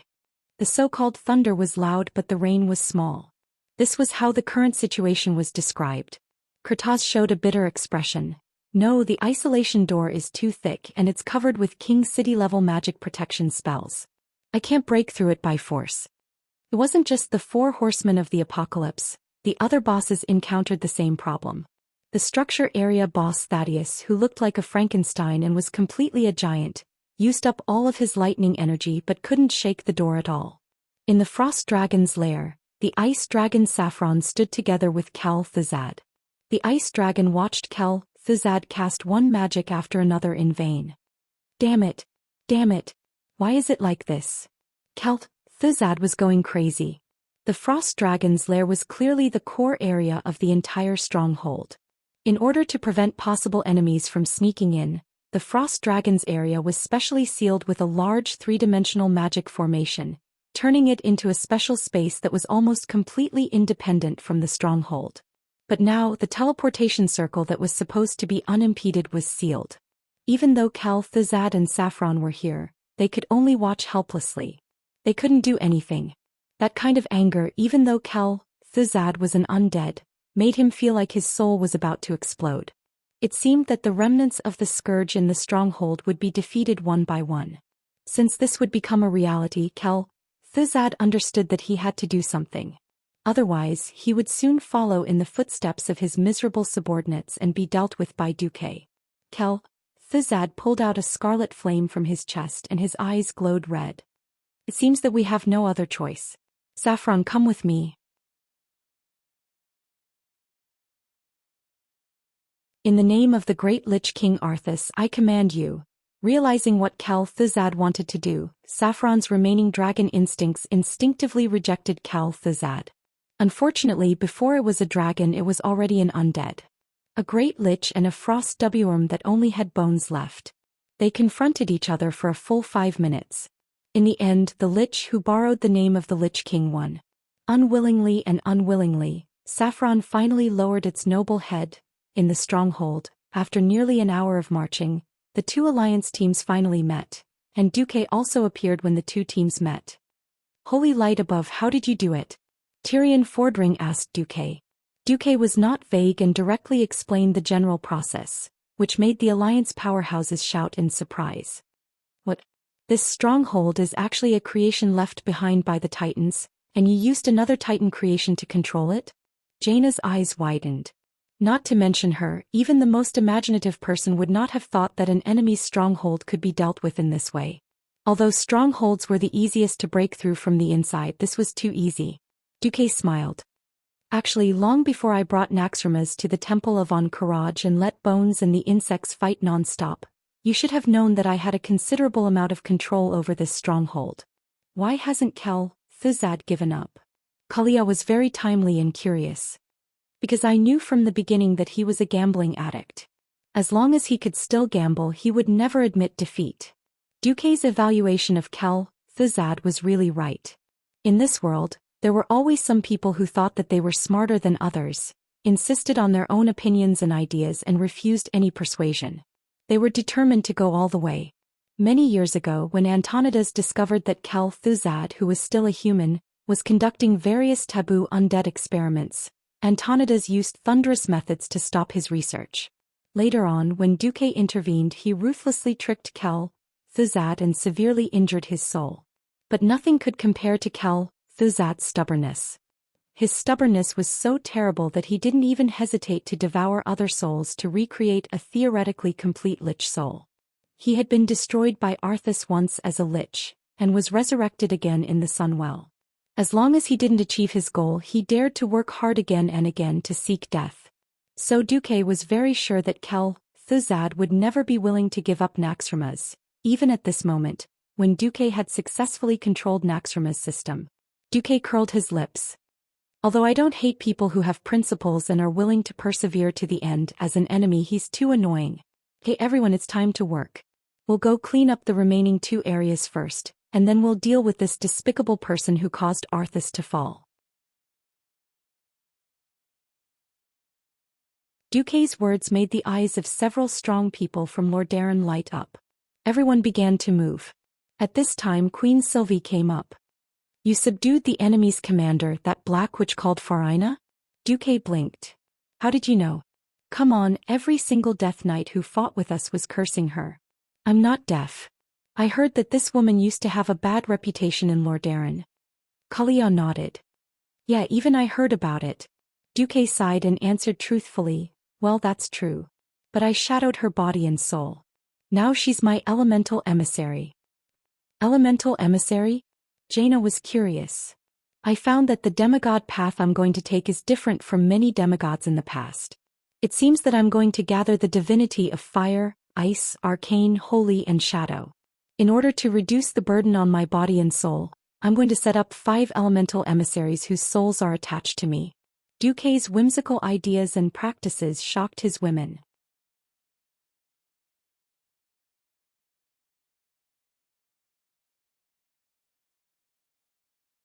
Chapter 1259.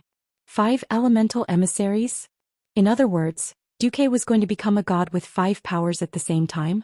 Was it really going to be that easy? Every woman was stunned by Duque's bold and arrogant words. In fact, Duque also had a portion of nature divinity from the Wind Prince, but Duque was a little uncertain about it. In Duque's mind, if he really couldn't handle it, he could strategically give up this portion of divinity, so Duque didn't mention it. After all, in Duque's impression, those who were good at nature were either druids or shamans, which didn't match his horoscope. Is that possible?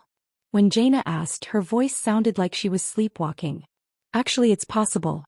What I'm doing now is a bit similar to that of warlocks. It's just that warlocks obtain greater power through summoning and contracts, as well as share their burdens. As long as a warlock's soul is strong enough, he can theoretically summon several powerful summons at the same time. But you're not a warlock and the mechanism is different, right? Jaina asked. It is indeed different. Duque nodded. But ever since I accepted Majordomo in the molten core and gave him some divine power, binding his soul and life to mine, I found that this is a very suitable path for me. At this time Tyron said, Duque, your choice is probably right. Even a Lun can't easily release her power across time and space. Even God needs a spokesperson. For example, I am the High Priest. I can borrow a Lun's power and at the same time, I'm one of the cornerstones of her power. In terms of apatheicizing, Tyron's opinion was far more convincing than others. For a moment everyone didn't know what to say. Duque, can you handle it? Aurelia asked worriedly. I'm the best at multitasking. As he spoke, dozens of magic hands flew around Duque, and each magic hand made a different gesture. The girls looked at each other and saw each other's eyes. In the end it was Aurelia who spoke. All right, Duque, you've convinced us. Jaina. Then do you have a target for the elemental emissaries in your heart? Basically, Majordomo Executus was the fire element, and Farina was the shadow element. As for the rest, please allow me to keep it a secret for now. Aurelia gently pulled Duque's hand. It's good that you know what you're doing. Remember, don't force yourself. We all know that you seek a power that can protect Azeroth. But some things were better to let nature take its course. Even if you don't think about yourself, you should think about us. At this point Aurelia's voice became softer. Especially, you don't even have a child. No matter how valiant and resolute the queens were in front of the people, all of them suddenly became bashful. Their faces were all red. But are there many ants on the ground? But the patterns on the ceiling are so beautiful. Needless to say, Aurelia and Sasha, who were the first to follow Duque.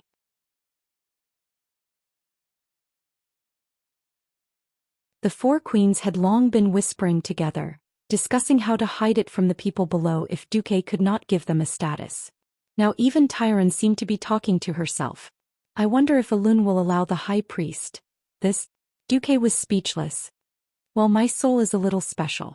It seems that I can only bestow souls upon my descendants when I become a demigod. All right. Hurry up and become a demigod. The 7 voices were so unified, and the 14 gazes were so passionate that it almost scared Duque. When the time comes, maybe when the world is at peace, we can even use Naxxramas as a palace to travel around the world. Kalia, who had the most girls' imagination, said in her sweet voice. Duque was stunned for a moment and then immediately came back to his senses. Yes. Ever since his transmigration, his nerves had been stretched taut. His eyes were on the present or on the future where the crisis of the world was becoming more and more imminent, but not on the longer-term future. What would happen after the Burning Legion was taken care of? Perhaps it would be a good choice to use the Great Naxxramas as a flashy palace, and wander around wherever he went. Under Duque's mental command, Naxxramas opened part of the dome on the ceiling. It seemed that because of the sunlight penetrating through, the aura of death in the fortress was all driven away. The sunlight shone on the ancient walls that were like white powder, the deep winding corridors, the hooked staircases, the strange-looking statues, the wide and magnificent glass windows, the floating shadows, the clanking of the armors of Gavinrad and the others in front, and finally the towering dome that always looked down on you and always looked down on the reincarnation of history. All of this was playing out scenes from ancient and modern legends. He had not realized before that the architectural style of Naxxramas was actually quite artistic. This idea sounded quite interesting. A charming smile appeared at the corner of Duque's mouth. Seeing Duque smile, Kalia and the other girls also smiled faintly. Duque raised his right index finger and shook it. Don't think that I will easily raise a flag or something. Countless movies and animations have proven that the guy who says, after this war, I'll go back to my hometown to get married, will definitely die. Well, even if I die, I will still resurrect. So, Duque made an inscrutable smile, letting the girls think that they knew, and that would be good. The team continued to move forward because all the monsters had been dealt with by Duque, and this march was more like an armed parade. Soon, everyone arrived in front of the hall where the final boss of the construction area, Thaddeus, was. Do you remember the main points I said? You must remember, otherwise if you stand together with different polarities, then everyone will die together. Although I don't want to put pressure on everyone, there is only one chance to deal with this guy. Duque repeatedly emphasized. This was not a joke. Thaddeus, who looked like a Frankenstein, was himself a lich's test subject. This giant, which was sewn together from the severed limbs of many giants, had the power to control thunder and lightning. The most special and disgusting thing about him was that every once in a while he would add an electric charge to the enemies that besieged him.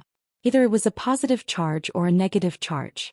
Electric charges of the same polarity superimposed together would increase the attack power of all the companions around them.